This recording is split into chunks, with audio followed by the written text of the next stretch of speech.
Bueno, buenas tardes a todos. Bienvenidos al ciclo de webinars del Instalador del Futuro.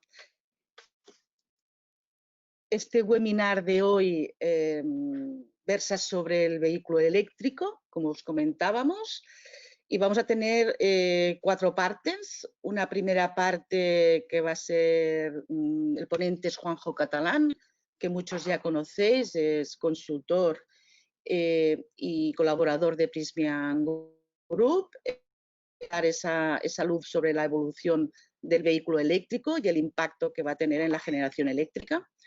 A continuación, Andrés García, que es soporte técnico de Schneider Electric, nos va a hacer su ponencia sobre los equipos de protección en puntos de carga para el vehículo eléctrico. A continuación, Lisardo, que en realidad se van a complementar entre ellos porque el Lisardo va a hacer una parte sobre el cálculo de conductores para instalaciones de recarga. Conjuntamente con Andrés están haciendo esa visión general sobre cómo afrontar una instalación de un punto de recarga para vehículo eléctrico. En último lugar, yo misma os voy a hacer un repaso sobre dónde encontrar en Prysmian Club esas herramientas de soporte y de ampliación de los contenidos que vamos a tratar hoy.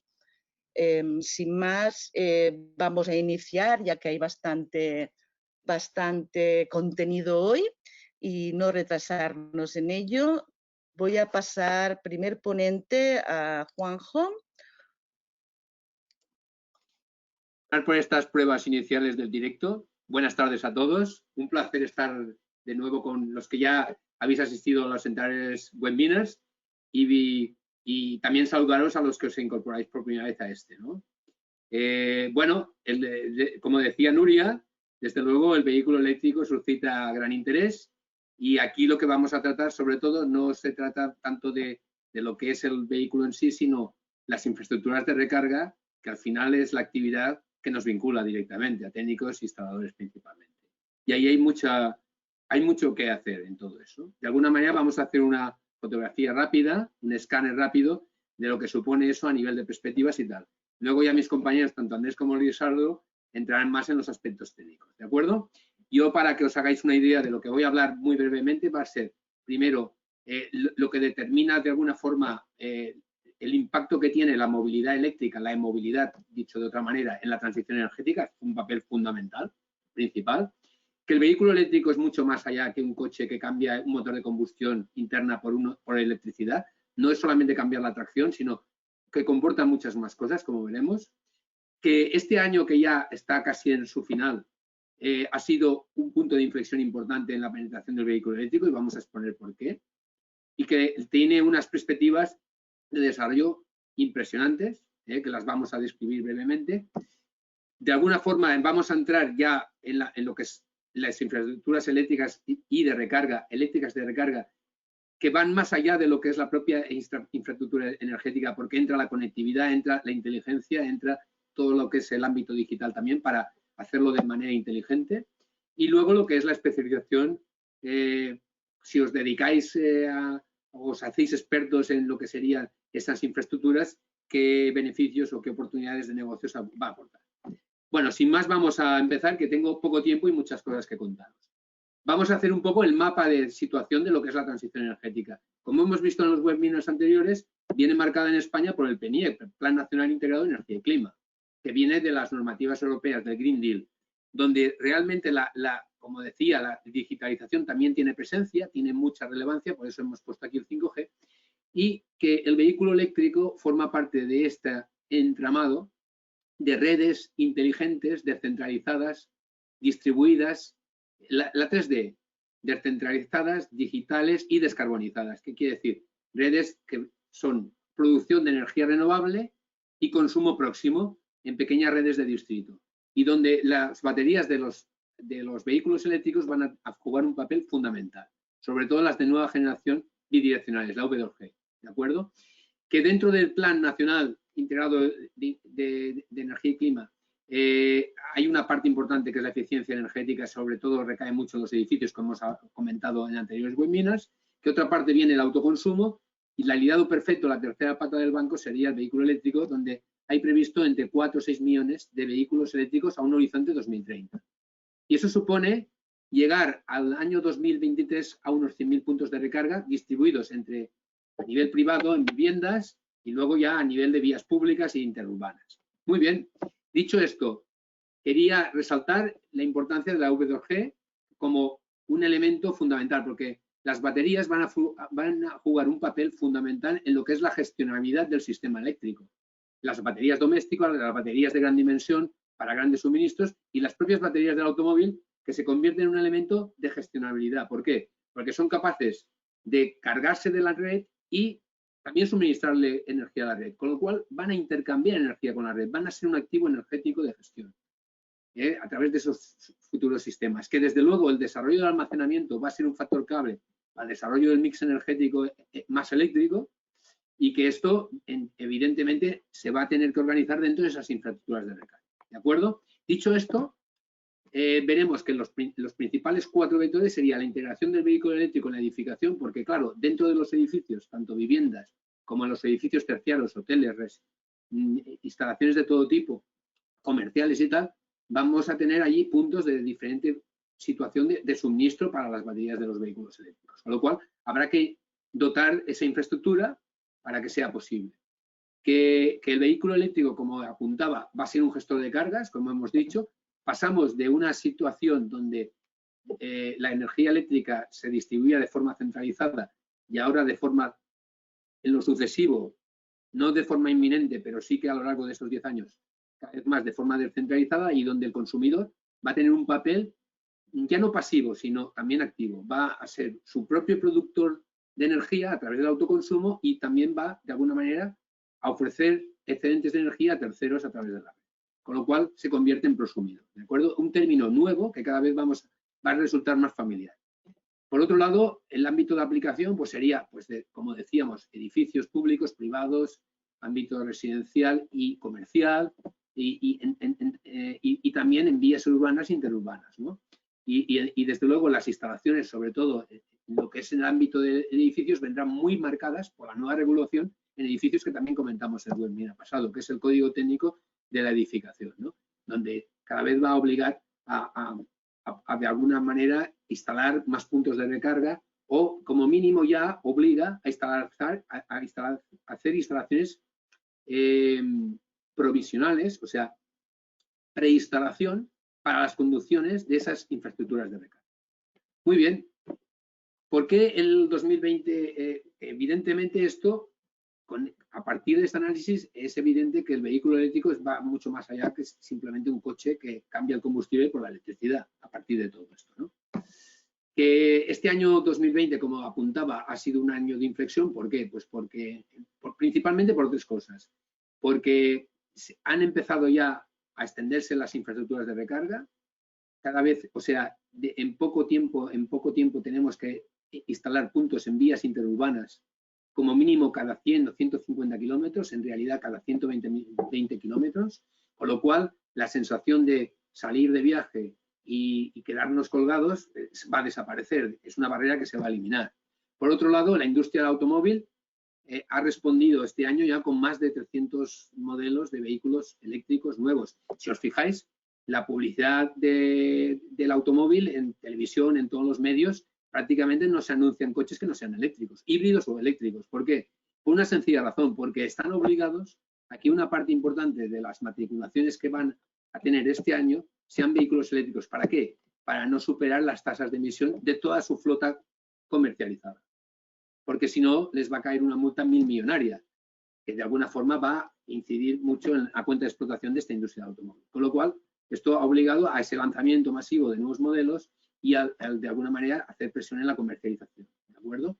Os recomiendo, si alguno tiene interés en adquirir un vehículo eléctrico este año, a final de año es posible que hayan importantes y suculentas ofertas en los concesionarios. Vemos aquí un poco la gráfica de desarrollo. Ha habido un crecimiento importante respecto al 2019 y las previsiones a 2030 son del todo favorables. Desde luego, en el 2023 tenemos que tener al menos ya unos 300.000 vehículos en la calle. ¿De acuerdo? Luego también hay unas medidas de impulso, unas ayudas, que es a través del Plan MOVES en su segunda edición, Y aquí no voy a entrar mucho en detalle porque luego, a partir del Prysmian, si entráis en el Prysmian Club, aquí podéis obtener información mucho más detallada, con todo el lujo de detalles de las características, etcétera, y las condiciones y las exigencias para poder beneficiarse de estas subvenciones, ¿no?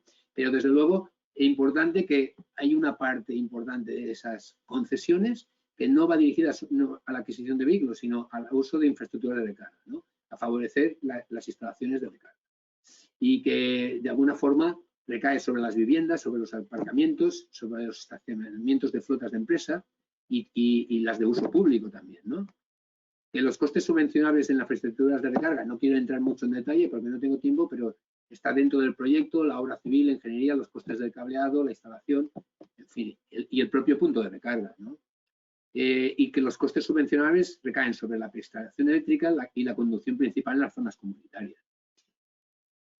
Siguiendo un poco en este apartado, insisto que tendréis más información en detalle entrando en este enlace. Ahí tenéis una información totalmente pormenorizada de las características de los requisitos de los sistemas de recarga, cumpliendo el reglamento de baja tensión y la ITC BT52, que es relativa a lo que serían las instalaciones de puntos de recarga, y las clasificaciones de las infraestructuras, tanto a nivel de recarga convencional, semirápida, rápida y ultrarrápida, que va la primera de 7 a 15 kilovatios, la segunda de 15 a 40 y la rápida de 40 a 100 kilovatios y a partir de 100 kilovatios la ultrarrápida y que puede llegar incluso a 400 kilovatios, ¿no? En electrolineras situadas en autopistas o en vías interurbanas. Fundamentalmente son puntos de carga ultrarrápidos porque se supone que es para cargar en medio de un itinerario de larga distancia. Insisto en que ahí vais a tener, en el Prysmian Club tenéis información muy detallada de todo esto. En cuanto a los factores principales del desarrollo y las perspectivas de desarrollo que hay de la movilidad eléctrica, pues sobre todo son socioambientales, socioeconómicos y de apoyo a la red eléctrica. Hemos dicho que el vehículo eléctrico permite flexibilizar la gestión de la energía eléctrica, que no es fácil porque requiere de una capacidad de almacenamiento importante, ¿no? Bien, evidentemente dentro de los ambientales estaría la eliminación de emisiones, tanto efectos de gases de efecto invernadero y especialmente el dióxido de nitrógeno, que es venenoso y que normalmente es lo que produce la mayor parte de los vehículos diésel o la totalidad de los vehículos diésel, y que de alguna forma es altamente contaminante y cancerígeno, ¿no? Y que además supone prácticamente la flota de vehículos diésel en los últimos años ha sido la más abundante, con lo cual de alguna manera tenemos que cambiarla por vehículos híbridos y eléctricos principalmente, ¿no? Que tiene efectos no solamente sobre el cambio climático, sino también sobre la contaminación local de las propias ciudades, efectos a corto plazo sobre la salud de las personas y sobre todo aquellas personas que pueden ser más vulnerables, como pueden ser los niños y los ancianos. Los factores socioeconómicos, pues reducción de la dependencia energética, o sea, en vez de importar gasolina, hidrocarburos, petróleo, en definitiva, pues vamos a tener una energía autóctona, que es el sol principalmente, o eólica, una energía renovable que vamos a producir a través de ella electricidad, ¿no? Y el apoyo a la red, que ya lo hemos comentado anteriormente. En cuanto a las barreras superadas, sobre todo desde la óptica del consumidor, ¿no? Que es el que tiene dudas a la hora de hacer el cambio de la conversión al vehículo eléctrico. Bueno, sepamos que el coste de las baterías, que era el principal, digamos, lo que encarecía el producto, el vehículo eléctrico sobre el de combustión interna, pues ha caído en los últimos 10 años un 80%. Que la autonomía ha dejado de ser un problema porque tenemos vehículos de gama media que llegan a los 400 kilómetros, pero en el momento que hayan suficientes infraestructuras de carga, a lo mejor con autonomías de 150 a 200 kilómetros en un vehículo tenemos suficiente. Y que en el 2024, de alguna forma, el precio del vehículo eléctrico a nivel de producción, a nivel de fábrica, a nivel de componentes, va a ser equivalente al de vehículo de combustión interna. ¿De acuerdo? También veremos que si ahora son algo más caros, a partir de los 70-80 mil kilómetros de consumo del vehículo, ya se iguala, se amortiza la diferencia de costes, ¿de acuerdo? Y que también algo importante va a ser la penetración de este tipo de vehículos en las flotas comerciales. Solamente que os diga que con el coronavirus hemos tenido un crecimiento brutal del e-commerce, que ya lo teníamos igualmente, pero que eso lo ha acelerado todavía más el crecimiento del e-commerce, pues lo que de alguna manera eso redunda en un crecimiento de lo que es la logística de última milla dentro de las ciudades, altamente contaminante, con lo cual va a ser una primera flota de vehículos que hay que de alguna manera convertir en vehículos eléctricos de cero emisiones, ¿de acuerdo? Y esto seguramente vendrá ya obligado por normativa en poco tiempo. Factores de conversión de los usuarios. ¿Por qué los usuarios cambian? Bueno, pues el coste por kilómetro va a ser 5 veces menor que el vehículo de combustión térmica o interna. Como decía, se amortiza la diferencia a los 70-80.000 kilómetros, dependiendo del modelo. Bajo mantenimiento de reducción de piezas y lubricantes, componentes, etcétera. Reducción de averías y desgaste mecánico. Las bonificaciones impuestos, como por ejemplo el plan MOVES que hemos visto anteriormente. Y también ya prestaciones que hay de privilegios que tiene el coche eléctrico para favorecer su impulso, que es excepción de pago en aparcamientos públicos, en determinadas poblaciones, núcleos urbanos o en peajes de autopistas, ¿no? De alguna manera. Incluso a nivel de flotas comerciales, muy importante, a veces hay zonas limitadas, cada vez más limitadas a este tipo de vehículos, con lo cual, para poder trabajar o operar en esa zona, prácticamente te obligará a ir con un vehículo eléctrico. Esto va a ser progresivo. Bueno, este que veis aquí soy yo el año pasado. ¿Y por qué he puesto esto? Porque el año pasado tuve la suerte de poder probar una Harley Davidson eléctrica. Y cuando digo que Harley Davidson, si consideramos que es un icono de la combustión interna, pocas marcas pueden ser tan emblemáticas como Harley. En ese sentido, también tiene su modelo eléctrico y desde hace más de un año, pues eso es que es inexorable, es un proceso inexorable. Que la industria de la automoción, la industria del motor en este caso, pues ha apostado directamente por la conversión, decididamente. Aquí lo que tenéis es, dentro de las perspectivas de desarrollo, es cómo se van a entramar estas infraestructuras de carga. Yo os he hecho aquí un mapa en el que vemos las diferentes cargas lentas, semirápidas, ultrarrápidas, donde se sitúan. Evidentemente, estas irían a largas distancias, de 300 a 600 kilómetros, cargas semirápidas para ciclos interurbanos de proximidad, de menos de 300 kilómetros, y carga lenta pues en los edificios, en las propias viviendas, en edificios municipales, en los parkings de las flotas, en los centros comerciales, para poder hacer itinerarios de corta distancia dentro de la propia ciudad, ¿de acuerdo? Y evidentemente las potencias relativas a estas ya las habéis visto anteriormente. Desde el vehículo privado a flotas municipales, flotas de empresas. Y que no solamente son coches eléctricos, que lo que es la movilidad eléctrica son patinetes y equivalentes, bicicletas, scooters y motos, que hay una regulación para ello. Ahora, precisamente, los patinetes eléctricos se han visto también recientemente regulados por una serie de restricciones y se consideran ya vehículos a motor, ¿no? Scooters, motos, furgonetas, coches, autobuses, tranvías, camiones y trenes. De alguna manera, movilidad por un lado y transporte, que sería pesado, y dentro de los autobuses y todo esto va a tener una repercusión muy importante dentro de unos años el hidrógeno verde, que va a suponer el producir, suministrar energía eléctrica de alta intensidad, ¿no? Aquí vemos en cuanto a infraestructuras de carga la planificación en este caso, a través de Endesa había una planificación de puntos de recarga, donde en este estudio de Endesa pues dispone aquí o describe los diferentes núcleos de población, cómo se van a repartir en las áreas geográficas del país y los diferentes tipos de carga, como hemos apuntado antes. Tenía 8 horas corriente alterna 16 amperios, 4 horas corriente alterna 32 amperios, 30 minutos corriente alterna 125 amperios, ¿de acuerdo? Bien, las que son cargas ultra rápidas serán con corriente continua, aquí no lo pone, pero será así. Vemos que de alguna forma los objetivos, 2.000 puntos de recarga conectarán a ciudades de más de 35.000 habitantes, entre el 2021 y el 2023 6.500 puntos de recarga de acceso público, tanto en las vías públicas como a nivel interurbano, y de alguna manera 108.000 puntos de recarga al año 2023, como he comentado antes. Es evidente que esto es fundamental para vosotros. Este es el núcleo principal de todo esto, ¿no? Porque ahí vais a intervenir de una forma o de otra vosotros, ¿no? En esta transición al vehículo eléctrico y sus infraestructuras. Y que las infraestructuras, como he dicho antes, no solamente va a ser a nivel de lo que sería carga eléctrica, sino que tenemos que atender a nuevas. La movilidad comporta también cambios de comportamiento. Viene la entrada del car sharing, viene la entrada del uso compartido, de no tener el vehículo en propiedad, sino utilizar flotas de alquiler para desplazarnos de forma puntual, que luego van a venir los vehículos autónomos, eso vendría más adelante.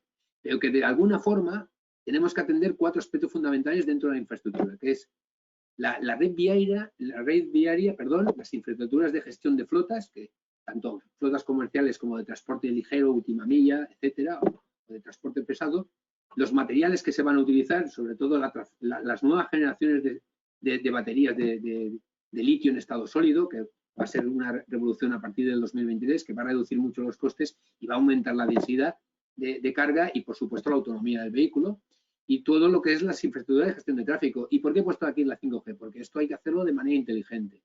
Vemos un poco el estado actual, el grado de desarrollo a nivel actual, y en el 2040, un poco más lejos, y vemos que estamos prácticamente en todos los ámbitos a un 25%. ¿no? Bien, todo eso de alguna manera nos compete de una forma directa o indirecta como profesionales. Y ya de una manera mucho más inmediata y más cerca en los edificios, ¿no? Y hablábamos la semana pasada del código técnico y volvemos a hablar del código técnico, porque en el código técnico, de alguna forma, el Ministerio de Transportes y Planificación Urbana ha incorporado la exigencia del 100% de las plazas de aparcamiento adscritas a nuevos edificios residenciales y los que se rehabiliten que cuenten al menos con un sistema de precanalización para las infraestructuras de recarga del vehículo eléctrico. Os lo he comentado antes y lo recalco ahora. Aquí, desde luego, interviene el cableado y las canalizaciones, las protecciones y equipos de mando, los contadores y equipos de medida, pero bueno, mis compañeros luego ya van a describir esto con mucho más detalle. Lo que está claro es que vamos a tener unas viviendas donde vamos a tener equipos fotovoltaicos equipados con aerotermia, o sea, vamos a cambiar las calderas de gas por bomba de calor con sistemas aerotérmicos de alta eficiencia, o sea, consumo casi nulo, con sistemas inteligentes de gestión de la demanda y con puntos de recarga del vehículo eléctrico. Y esto es lo que viene a partir del 2021. ¿De acuerdo? O sea que preparaos para el tema que viene fuerte. Y bueno, importancia de la inteligencia, ¿no? Lo que decía, los puntos de recarga, este es un modelo reciente de Volkswagen, que de alguna forma vemos la conectividad fundamental, ¿no? Los nuevos cargadores para vehículos eléctricos tienen que tener conexiones WLAN, LAN y LTE para el control remoto de la comunicación. O sea, el vehículo eléctrico es un vehículo tremendamente conectado. Solamente que os diga que para la gestión de flotas, para car sharing, es fundamental pues tener esa conectividad también, ¿no? No solamente para el usuario, sino para la propia gestión de las flotas. Y que de alguna manera, pues la adecuación de esas infraestructuras de recarga y la movilidad va a ser un mercado incipiente para tanto técnicos, ingenieros como instaladores, ¿no? Que esa transformación del parque móvil supone uno de los principales frenos y barreras a la contaminación y al cambio climático, ambas cosas de forma diferenciada. A corto plazo en la contaminación, que es un tema que nos preocupa ya en las ciudades, y el cambio climático es un problema que nos va a preocupar, que ya tenemos que empezar a hacer cosas, pero que sobre todo el reto está en el 2050, ¿no? Pero ambas cosas son importantes y que desde luego implica adecuar las infraestructuras a nuevas tecnologías limpias y darle flexibilidad al sistema eléctrico, que también de paso es muy importante, ¿no? Gestionabilidad. Esa es una actividad, esta actividad de poder ser especialista en este tipo de infraestructuras es una actividad de tremendo valor añadido, de la máxima productividad, donde los que os dediquéis a ello vais a tener un camino mucho más despejado con menos competidores, vais a recibir mayores ingresos porque es un trabajo bien retribuido, especializado, buscado, demandado, con lo cual bien pagado y que además con ingresos remanentes, porque no solamente hay que instalar, sino que hay que gestionar y hay que hacer un mantenimiento que de alguna manera nos obliga a estar permanentemente ahí presentes. ¿De acuerdo? O sea, una oportunidad para diferenciarnos, para ganar reputación como prescriptores. También nosotros podemos asesorar incluso a nuestros clientes de qué modelo de vehículo le interesa a partir de sus necesidades o perfil de consumo, ¿no? Y que nos va a aportar, esa prescripción nos va a aportar generar confianza y ganar nuevos clientes y ventas cruzadas, como también apuntábamos esas características en los anteriores webinars. Una propuesta de valor interesante, o sea, tenemos que hacer aquí una propuesta de valor sólida que elimine incertidumbres, porque todavía hay mucha gente que se lo está pensando, si compro, si alquilo, si me cambio a un híbrido, si cojo un eléctrico puro, un híbrido enchufable, que vosotros de alguna manera, a partir de ese conocimiento de todo ese contexto tan amplio, seáis los principales prescriptores, ¿no? De cara a vuestro. En definitiva, para vender esto hay que hacerlo fácil al cliente que tiene demasiadas dudas, ¿eh? Hacerlo fácil y ponerle ellos que pongan el vehículo, que escojan el vehículo y al final nosotros nos encargamos del resto y el tema solucionado. En nuestras manos queda todo, ¿de acuerdo? Y yo sin más ya, Nuria, le paso la palabra a Andrés y ya quedo para las preguntas que queráis hacer al final de la sesión. Muchas gracias por vuestra atención. Un placer. Cuando ¿Me quieras. veis correctamente, no? Lo vemos perfectamente. Perfecto. Ok. Vale, mi nombre es Andrés García, yo pertenezco al soporte técnico de Schneider Electric y, bueno, entre nuestras funciones que desempeñamos en el día a día, pues ayudamos en el asesoramiento técnico del producto a seleccionar o utilizar, realizamos resoluciones de incidencias en puestas en marcha o resolvemos problemas con los equipos que puedan estar durante el funcionamiento. Me han invitado a asistir a esta formación para ayudaros con la elección de los equipos de protección necesarios a integrar cuando disponemos de una estación de carga para el vehículo eléctrico. Con un carácter introductorio, me gustaría comentar con solo breves pinceladas aspectos de la normativa relacionados con los sistemas de carga para el vehículo eléctrico. Creo que esto es importante que lo conozcáis, aunque sea brevemente, anterior a indicaros qué equipos de protección serían los recomendados. Existen distintas directivas en relación con la normativa del vehículo eléctrico. Por ejemplo, la norma IEC 61851-1 aplica a equipos que están a bordo y no a bordo para cargar vehículos eléctricos de carretera a tensiones de alimentación normalizadas, como podría ser alterna y continua. Los aspectos cubiertos por esta norma incluyen características y modos de funcionamiento del dispositivo de alimentación y la conexión del vehículo eléctrico. En relación con los modos de carga, ahí podéis ver que tendríamos 4 modos distintos. Por un lado, pues el modo 1, que sería la toma doméstica que podemos encontrar en cualquier vivienda, una toma chuco, donde pues conectada directamente al coche, pues podremos hacer la carga del vehículo eléctrico. Aquí tendremos una potencia limitada en función de la instalación eléctrica, que normalmente suele ser 2,2 kilovatios, ¿vale? Ahí hay un importante hándicap que sería el riesgo de sobrecalentamiento que posteriormente veremos. Y en determinados países, como podría ser Estados Unidos, está prohibido.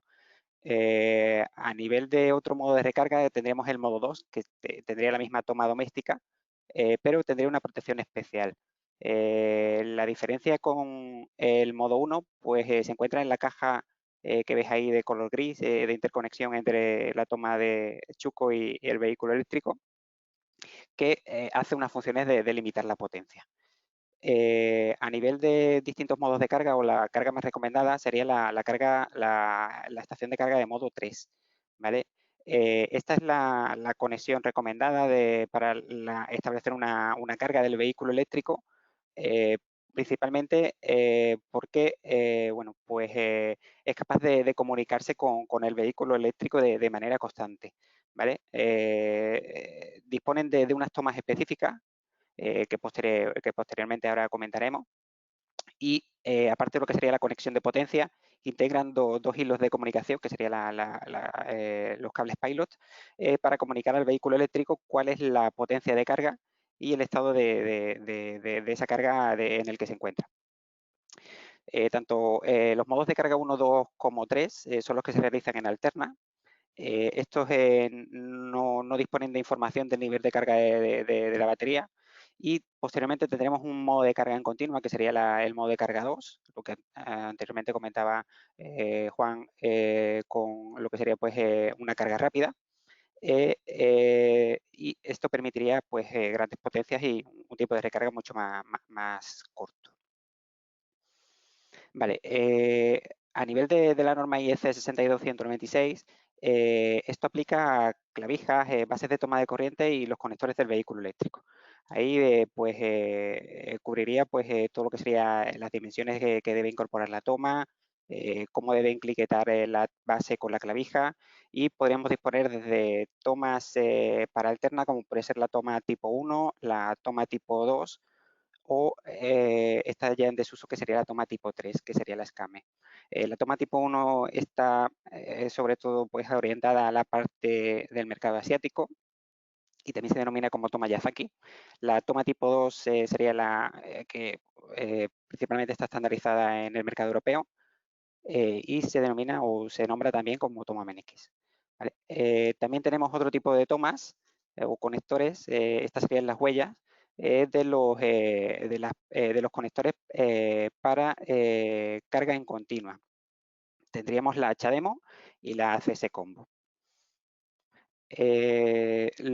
Por otro lado, los requisitos particulares que contiene la norma IEC 60364 aplican a circuitos previstos para alimentar vehículos eléctricos para su carga. Los principales aspectos a destacar pues, sería el tema del factor de simultaneidad, que debe considerarse igual a 1. Aunque, bueno, si utilizamos un sistema de gestión de carga, pues se puede reducir. Consideraciones a nivel de influencias externas, con el tema de la presencia de agua y a nivel de protección de presencia de agua y cuerpos sólidos, donde pues, es necesario un IP54. Y equipos de protección, ¿vale? Equipos que garanticen la seguridad ante sobreintensidades, protecciones diferenciales y sobretensiones.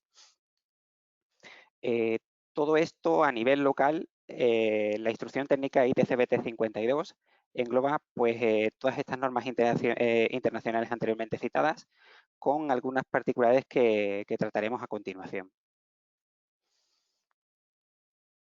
En relación con las protecciones necesarias que debe disponer una estación de carga, tendríamos por un lado pues, un interruptor automático magnetotérmico que proteja tanto la carga como el cable ante sobreintensidades a nivel de sobrecarga y cortocircuito.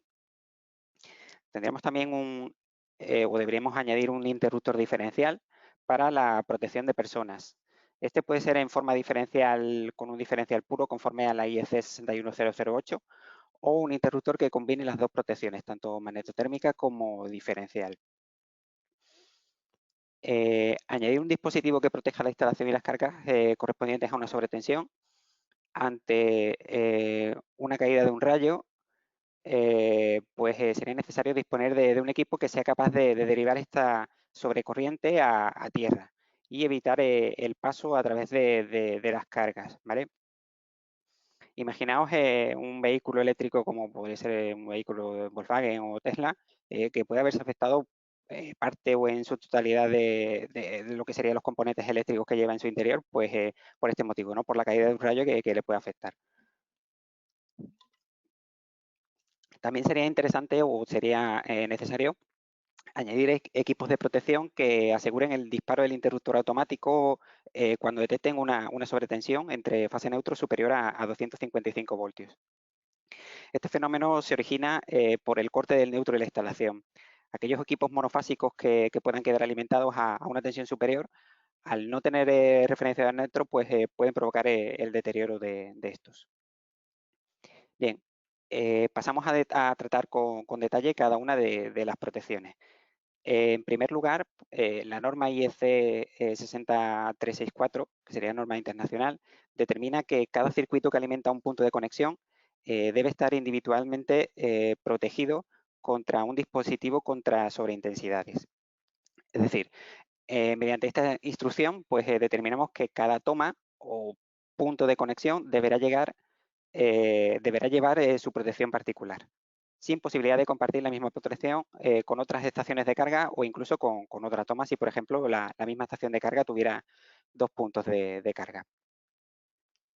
En relación con la protección contra sobretensiones, la normativa local a nivel de la instrucción técnica ITCBT 52 integra esta individualidad en la protección por punto de carga, pero además determina que para modos de carga 1-2 el interruptor de protección tendrá un calibre de 10 amperios. El motivo es que bueno, pues, la toma residencial puede ser que a una corriente nominal de 10 amperios normalmente no suelen estar preparadas para tener unos tiempos de carga a ese valor de intensidad de forma prolongada. ¿Vale? Entonces, por eso pues, se desclasifica y se añade un interruptor con un calibre de 10 amperios pues, para evitar una mayor carga, por eso, ¿no? Para evitar que la toma de corriente pues, se queme. Tened en cuenta que los modos de carga 1 y 2 principalmente son modos de carga a nivel de emergencia, ¿vale? Cuando pues no tengamos una estación de carga modo 3 o modo 4 cercana y bueno, pues necesitemos hacer una carga a nivel de emergencia. Para modos de carga 3 o 4, pues el interruptor magnetotérmico pues, tendrá un calibre en función de la potencia de carga de esa estación. Normalmente suelen ser calibres de 20 o 40 amperios en función de la potencia y en estaciones de carga en continua, pues en función de la potencia que tengamos, 48 kilovatios, 50 kilovatios, 100 kilovatios, el valor que tenga esa estación de carga. Con respecto a la protección diferencial que debe integrar cada estación de carga, la norma internacional 60364 detalla que cuando se utilice un conector que cumplan con la norma IEC 62196, si recordáis anteriormente, pues este tipo de tomas serían, o los conectores corresponderían con los conectores para modos de carga 3 o 4, aquellos que hemos comentado como conectores tipo 1, T1, T2, CS Combo o HDMO. Para ellos, para este tipo de conectores, se tomarán medidas de protección contra el fallo de continua. ¿Qué quiere decir esto? Quizás en la instrucción técnica ITC 52 pues, lo deja un poco más claro. Por un lado, determina que deberá protegerse individualmente mediante un diferencial con sensibilidad de 30 miliamperios, pues para proteger a las personas. Y para modos de carga 3, deberemos utilizar un diferencial que proteja de las corrientes de fuga con componente de continua. El motivo, pues los fabricantes de vehículos eléctricos afirman que en el proceso de carga pues, pueden producirse fugas de corriente de continua. El vehículo eléctrico pues no se puede aislar completamente y por tanto necesitará una protección adecuada contra la corriente residual de continua que tengamos en la instalación. Por tanto, pues la protección se podrá lograr con un diferencial tipo A, como veis ahí, junto con un elemento adicional para la detección de fugas en continua que tenga una sensibilidad de 6.000 amperios. Eso sería un dispositivo de detección de corriente residual que podéis ver ahí, que bueno, pues sería como un toroidal en el que pues, realizaría la lectura vería continuamente la fuga de continua que estamos teniendo. O otra de las posibilidades sería utilizar un diferencial de tipo B. Si me permitís hacer un inciso en relación con los tipos de diferenciales, la norma define 4 tipos de diferenciales para corriente alterna en función de las corrientes de fuga previstas. Por un lado tendríamos el diferencial tipo AC, que es el diferencial estándar que podemos encontrar en cualquier vivienda, donde este detecta corrientes alternas sinusoidales residuales. Y bueno, pues sería el adecuado para un uso general a nivel de cargas de iluminación, equipos electrónicos clase 2 o resistencias de calefacción. Por otro lado, tendríamos un diferencial tipo A, donde además de las características que ya dispone el diferencial de tipo AC, pues este tipo de diferenciales detectan corrientes residuales de continua pulsante, ¿vale? Con un valor máximo de una intensidad de continua de 6 miliamperios. Estas formas de onda pues, pueden ser causadas por cargas electrónicas, como pueden ser rectificadores o tiristores en un 6 monofásico, una placa de inducción o bueno, pues, cualquier tipo de equipo electrónico. Tendremos también unos diferenciales tipo F, que bueno, pues, han sido añadidos recientemente a la norma y integran pues, la protección diferencial con una fuga máxima de 10.000 amperios en continua. Y el diferencial tipo B, que puede detectar corrientes alternas sinusoidales, corrientes continuas pulsantes, compuestos de múltiples frecuencias y corrientes residuales de corriente continua suaves. Este, digamos, que sería el diferencial diseñado para cargas con rectificadores trifásicos, como puede ser un variador de velocidad trifásico, o estaciones de cargas de vehículos eléctricos. Por tanto, si volvemos a la anterior diapositiva, el motivo por el que se utiliza este dispositivo adicional, que mide la fuga en continua a 6.000 amperios, se debe a que es necesario efectuar el disparo cuando la corriente de efecto en continua es superior a 6.000 amperios, ya que existe un riesgo de cegado o no disparo del relé diferencial clase A. Es decir, se trata de un elemento de protección que provoca el disparo dejando pues inoperativo lo que es el punto de carga por el riesgo de que el diferencial no dispare ante ese defecto. El principal inconveniente es que en situaciones de ambiente húmedo o por propio envejecimiento de los equipos, pues puede ser probable que esa corriente de fuga en continua alcance este valor, provocando así el disparo de manera continuada de ese diferencial. Nuestra recomendación sería el diferencial tipo B, ya que asegura pues, una mejor continuidad de servicio y protección porque detectará corrientes de continua y su valor de disparo en continua pues, es mucho mayor de esos 6 miliamperios. Una novedad que encontramos en la norma internacional IEC 60364 editada en 2020 es en relación con la protección contra sobretensiones transitorias, ya que bueno, pues, indica que aquellas estaciones de carga accesibles al público pues, deberán incorporar protección contra sobretensiones transitorias. En la normativa local pues, determina que es necesario añadir tanto sobretensiones transitorias tipo 2, cuando la distancia del cable con el anterior limitador sea superior a 10 metros, y sobretensiones permanentes para proteger los equipos ante el corte del neutro. Y por mi parte nada más, te paso, Nuria, la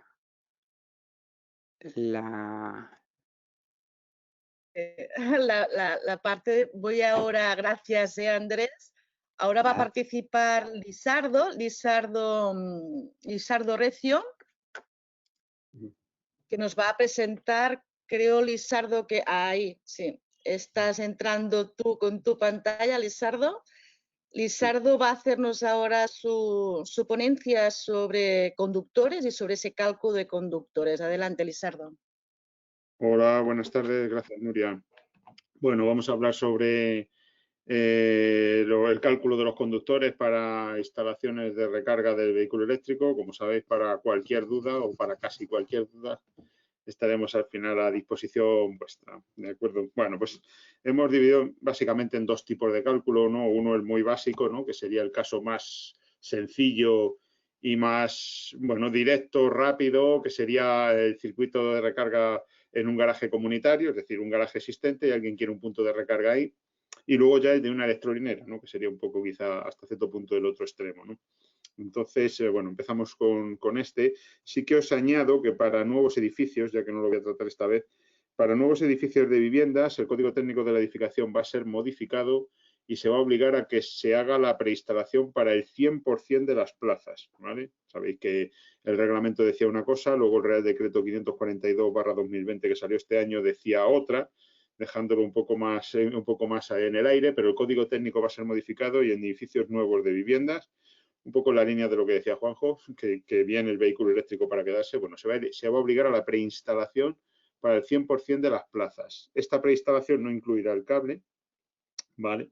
Por desgracia, pero sí el sistema de conducción de cables. Sí que os comento una cosa, cuando se incluya el sistema de conducción de cables, pensar en que tienen que ir en el futuro, eventualmente irán todos los cables de alimentación a esos puntos de recarga, a esas estaciones de recarga, y que tienen que ir con su coeficiente de corrección por agrupamiento. Es decir, si nosotros vamos a tener en una bandeja, canal protectora debería ser, una canal protectora, vamos a tener no sé, 30 circuitos, pues calculemos que son 30 circuitos con su coeficiente de corrección. Es decir, cuando dimensionemos esa canal protectora, pensemos en que no, es que un 2,5, bueno, perdone, mire por caída de tensión y mire por agrupamiento, que lo más normal es que además encima de esos circuitos vayan a ir todos cargados a la máxima carga posible, dentro de lo que se pueda y de la disposición de potencia que tenga ese edificio, ¿vale? Van a ir todos seguramente cargados al mismo tiempo. Ya no va a ser una cuestión de que cuando va uno más va otro menos. Entonces, dimensionemos, por favor, teniendo en cuenta esa situación. Vale.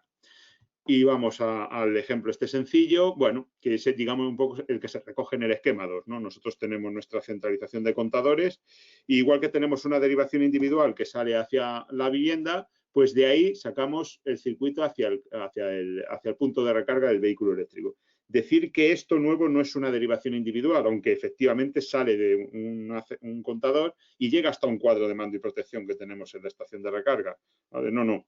Esto es un circuito interior, ¿vale? Así está considerado en la ITC 52. ¿Vale? Y como circuito interior no es instalación de enlace y como parte que no es instalación de enlace, las normas de compañía no le afectan. Ese artículo 14 que habla de disposiciones para las instalaciones de enlace, pues no le afectarían. Otra cosa es que una compañía de alguna manera y con buena voluntad saque algún documento, como ya he visto, con la intención de que aquello se haga de una forma homogénea y con buenas recomendaciones, ¿no? Al fin y al cabo vamos a meterle mano ahí a un bornero de un contador, ¿vale? Entonces, bueno, parece que lo lógico es, bueno, dejarse aconsejar, ¿vale? Pero, insisto, eso es un circuito interior el que sale de ahí. Tanto si es individual como si es colectivo, es interior. Es decir, tanto si es para un punto de recarga como si va a alimentar varios puntos de recarga.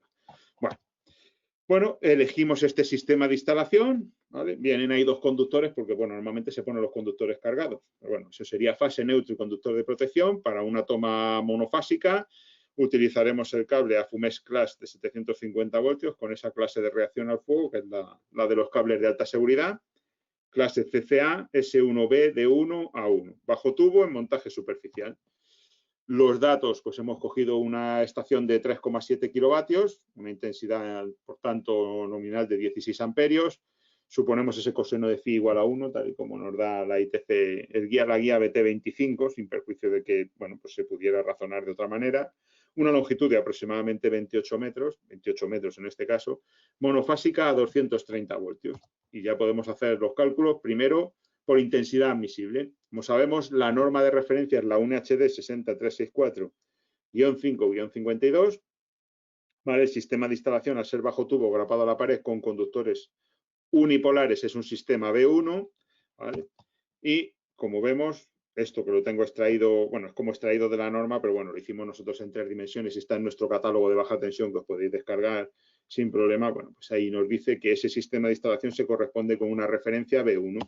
Y con esa referencia B1 nos vamos a la tabla de cargas, entramos por B1, como podemos ver aquí, y nos vamos hasta PVC2. ¿Por qué PVC2? ¿Porque el cable tiene PVC? No, porque es un cable de alta seguridad, precisamente lo que no tiene es PVC. Pero se comporta térmicamente igual que el PVC, por eso nosotros en esta reproducción de la tabla de la norma ponemos debajo la temperatura y veis que los que son XLPE ponemos 90 y los que son PVC se pone 70 grados. Es decir, es una designación instrumental. No quiere decir que el cable sea de PVC, sino que térmicamente se comporta como el PVC. Es decir, es un cable de 70 grados. Igualmente, en la página 50 de nuestro catálogo viene la lista de los cables que son termoplásticos, 70 grados, y termoestables, 90 grados. Bien, entramos por B1 hasta PVC 2, porque son dos conductores cargados, eso sería monofásica o continua, y la 3, como veis, pues sería para trifásica, ¿no? 3 conductores cargados siempre y cuando se entienda que no vamos a tener presencia relevante de armónicos. Bien, bajamos por aquí y la primera intensidad que nos supera esos 16 amperios es 20 y eso es un cable de 2,5. Por lo tanto, por intensidad admisible este cable, el circuito tendría que ser de 2,5. Bien, ya tenemos ese valor. Ahora calculamos por caída de tensión. La ITC 52 nos dice que para este circuito interior, insisto, es un circuito interior, no una derivación individual, tanto si es individual como colectivo, circuito interior. Bien, nos da una máxima caída de tensión del 5%. Bien, el 5% de 230 voltios son 11,5 voltios. Nos vamos a la fórmula sencilla del cálculo de sección por caída de tensión. En este caso, como es una sección pequeña, no consideramos la reactancia, ¿vale? Esto lo tenéis también en el catálogo explicado. Secciones a partir de 35 cobre, a partir de 70 aluminio, sí que convendría ya considerar esa reactancia de 0,08 ohmios por kilómetro, pero en este caso no, y nos queda la fórmula sencilla, 2 por la potencia, por la longitud, partido de la conductividad, consideramos 48,5, en ausencia de datos más concretos, siempre la más desfavorable. Para cobre a 70 grados son 48,5. Pero vamos, que en cualquier caso tampoco nos estamos saliendo. Si queremos en algún momento que vaya a plena carga, esa va a ser la máxima caída de tensión que va a tener, ¿no? Y por lo tanto, la conductividad a 70 grados.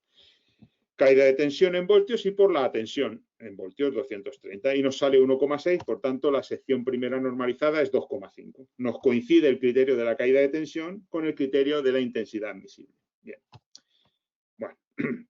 Aquí tenéis explicado lo del caso más desfavorable que decíamos. Bien, ahora debemos comprobar por cortocircuito. Vamos a hacer una comprobación, digamos, no 100%, pero sí, digamos, vamos a explicar un poco el proceso de una forma sencilla, ¿no? En principio, claro, para hacer el cortocircuito bien tenemos que tener todas las líneas, saber la longitud, la composición de las líneas es cobre aluminio hasta el centro de transformación y los datos del centro de transformación, ¿no? Del transformador. Entonces, bueno, vamos a hacerlo sin saber el resto de las líneas, viendo a ver cuál sería la sección mínima que nos cumpliera por cortocircuito. Y siempre decir, pues esta cumpliría y de aquí para arriba. Bueno, nosotros tenemos un fusible en la centralización de contadores que dirá alguno, coño, de 50 amperios y vamos con cable de 2,5, nos han dicho. ¿Y esto cómo puede ser? Bueno, como sabéis, los fusibles de las centralizaciones en general están dimensionados en exceso, de tal manera que es verdad que protegen contra cortocircuitos, si bien contra sobrecargas, pues quedarían un poco justos, ¿no? Porque muchas veces son de 50 o 63 amperios. Y bueno, se ha dado por supuesto, y quizá para que estos fusibles, pues no, estas líneas no den problema, la derivación individual o lo que tenemos ahí, bueno, pues se ha dado por supuesto que el interruptor, el IGA que tenemos en la vivienda nos hace esa protección que necesitamos, ¿vale? Entonces, bueno, así se va funcionando, tampoco parece que haya por este criterio demasiados incendios ni demasiadas incidencias y entonces es así como se funciona. Total, que salimos de una centralización, de un contador, pero con un cable de 2,5 y una protección de 50 amperios en este caso, insisto, que sería un caso muy frecuente, ¿eh? No, ya sé que la protección debería estar más para abajo. Bueno, pues aquí miramos y vemos la tabla de la UNN 60269-1 y vemos que para 5 segundos esa intensidad máxima sería de 250 amperios. Bien, pues tenemos que comprobar a ver si el cable nos soporta esos 250 amperios durante 5 segundos, ¿no? Entonces, lo primero que hacemos es calcular esa impedancia de la línea, ¿vale? Calcular esa impedancia de la línea y, bueno, tal y como nos dice la guía BT anexo 3. Tenemos la intensidad de cortocircuito, 0,8 por la tensión partido de la impedancia máxima. Perdón, Sandra, me está viendo bastante gente. Perdona, los riesgos del directo. Cierra. Disculpad. Bueno. Entonces, bueno, tenemos esta guía BT en el anexo 3 y tenemos esta fórmula que, bueno, da por entendido que cuando se produce un cortocircuito se reduce la tensión de alimentación aproximadamente un 20%. Esto tiene una explicación muy sencilla, ¿no? Si nosotros tenemos una carga, pues la tensión puede ser precisamente la tensión nominal, U. Si lo que hacemos es provocar un cortocircuito, entonces, ¿qué ocurre? Que ahora la impedancia interna del transformador ya es relevante y entonces la tensión en bornes del transformador ya no es U, sino que seguramente pues habrá bajado significativamente. Y como es relevante ahora, tiene un valor comparable al de esa carga que tenemos, pues entonces la tensión nos puede haber bajado un 20%. Bien, bueno, en ausencia de datos respecto a las líneas aguas arriba del circuito, hasta el centro de transformación obtenemos un valor de Z para nuestro circuito de recarga, considerando el cortocircuito en el extremo de la línea, tanto como son 28 metros de línea, tenemos una resistividad del cobre de 0,0259, un valor a 145 grados, como nos dice la guía BT22. Es decir, ahora, claro, se produce un cortocircuito, elevamos la temperatura, ¿no? Un cable termoestable puede llegar a 160 grados, pero bueno, ellos nos dicen de 145, así hemos tomado esa conductividad, o sea, esa resistividad, y bueno, nos sale una resistencia, esa impedancia máxima, de 0,58 ohmios. Fijaos que tomamos la resistividad a la temperatura más alta, ¿vale? Bueno, pues para coger esa impedancia máxima, ¿no?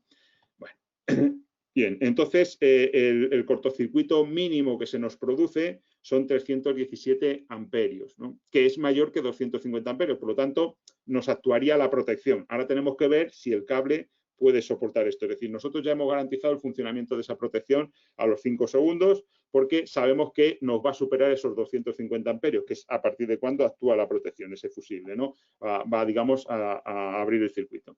Bien, ahora tenemos que comprobar si en esos 5 segundos el cable de 2,5, que es el que tenemos supuesto, nos va a soportar esos 250 amperios. Utilizamos la fórmula del cortocircuito, ¿vale? Esta que tenemos en muchos sitios, en muchas partes del reglamento. Bien, K es 115, que es lo que corresponde para un conductor termoplástico y conductor de cobre y termoplástico, 115 por 2,5 partido de la raíz de 5. 2,5 es la sección y 5 es el tiempo, la raíz de 5 segundos. Nos da 129 amperios, nos quedamos por detrás. Bien, lo mismo hacemos con el cable de 4 milímetros, la misma operación.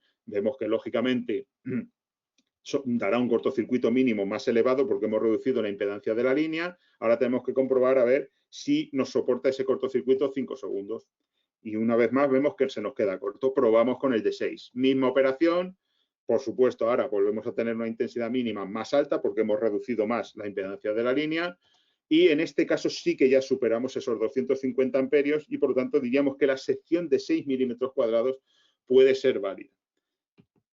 Yo creo que más o menos queda claro. Se busca eso, pues que el cortocircuito mínimo nos asegure la actuación de la protección y que mientras actúa esa protección el cable no le suceda nada, no tenga, digamos, no se le produzca ningún defecto irreversible, ¿vale? Entonces son 309 amperios nos sale en este caso, es decir, que la sección de 6 puede ser válida y no sabemos más porque tenemos que tirar aguas arriba, pero como mínimo tendríamos que poner ese circuito de 6 milímetros, ¿vale?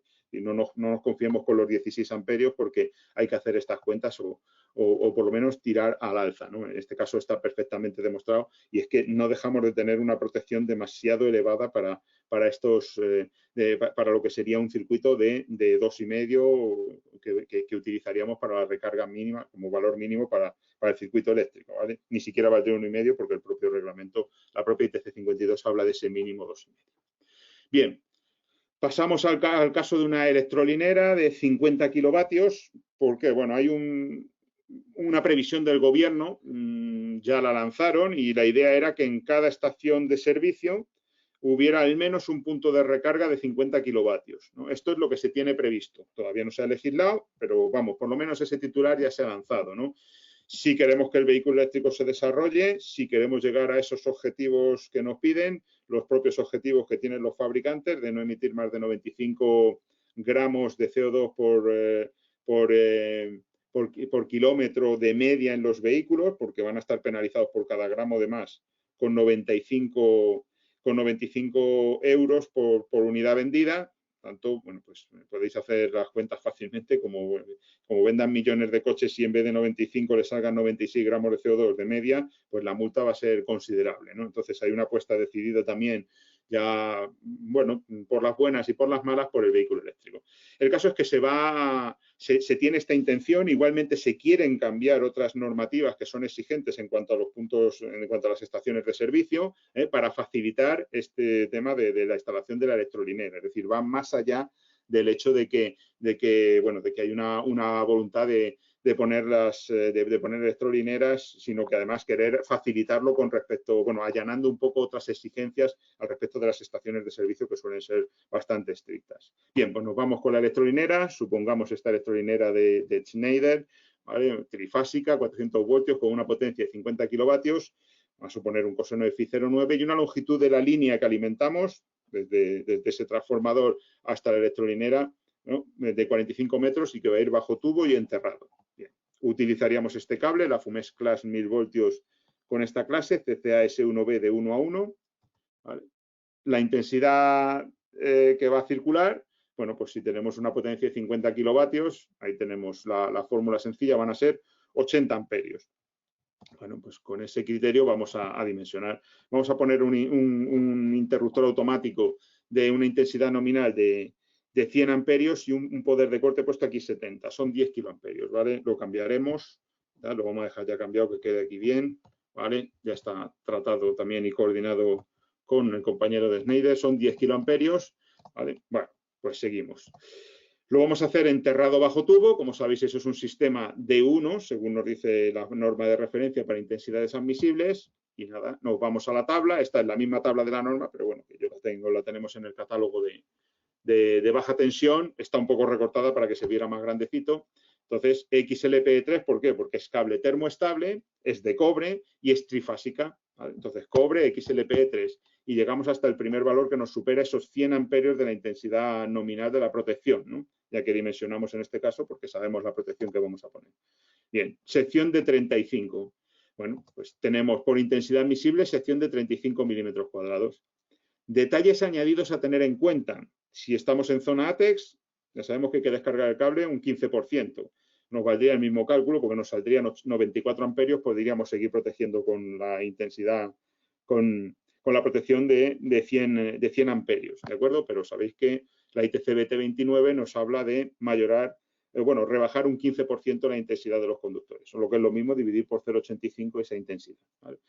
Si además en zona ATES tiene que ser clase CCA S1B de 1 a 1, lo que hemos dicho antes, ¿no? Y el tubo, en este caso, sería de las características que nos dice la ITC BT29.93. ¿Vale? Detalles a tener en cuenta porque, bueno, no dejamos de estar en una estación de servicio. ¿Vale? Si este es el caso, pues detallitos colaterales a tener en cuenta. Bien, la caída de tensión admisible desde el trafo propio, como sabemos, según la ITC 19.222, es 6,5%, máxima caída de tensión. Bien, bueno, pues como tenemos 400 amperios, la máxima caída de tensión son 26 voltios. Y para esa potencia, con la longitud de 45 metros, estamos en trifásica, aplicamos la fórmula de trifásica, aplicamos la conductividad a la temperatura más elevada posible, que son los 90 grados, que puede soportar el cable al ser termoestable. 90 grados cobre son 45,5. Si hay que aplicar 44,4, que nos dice el anexo G de la UNHD 6364552, se aplica. Nosotros hemos razonado 45,5 en nuestros datos.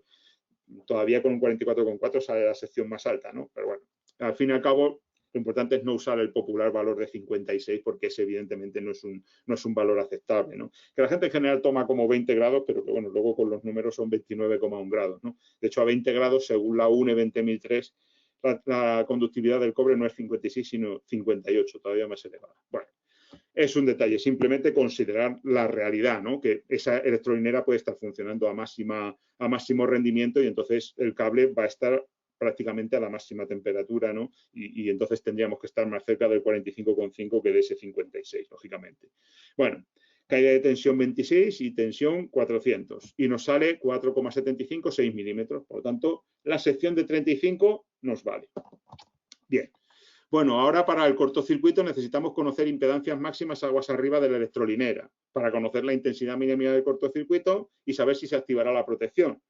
Y también, bueno, pues sería también saber la máxima para saber si la protección, el poder de corte de la protección es suficiente, ¿no? Sabéis que son los dos criterios. Cortocircuito en bornes para saber el cortocircuito máximo, cortocircuito en bornes considerando aguas arriba las impedancias mínimas para sacar el cortocircuito más alto y eso que nos diga a ver si ese poder de corte de la protección es suficiente. En bornes de la electrolinera sería el cortocircuito mínimo para garantizar que superamos el umbral de activación de la protección, ¿vale?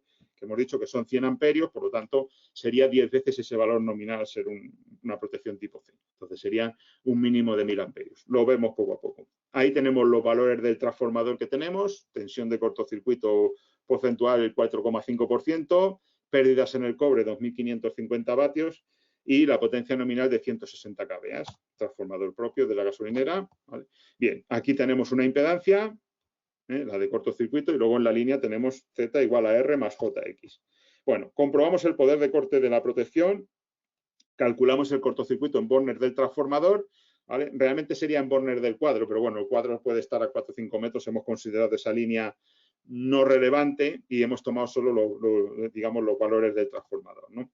Entonces, bueno, con los valores de la potencia aparente de cortocircuito, sacamos la intensidad de cortocircuito y con esa potencia aparente y la tensión de cortocircuito porcentual aplicamos las fórmulas.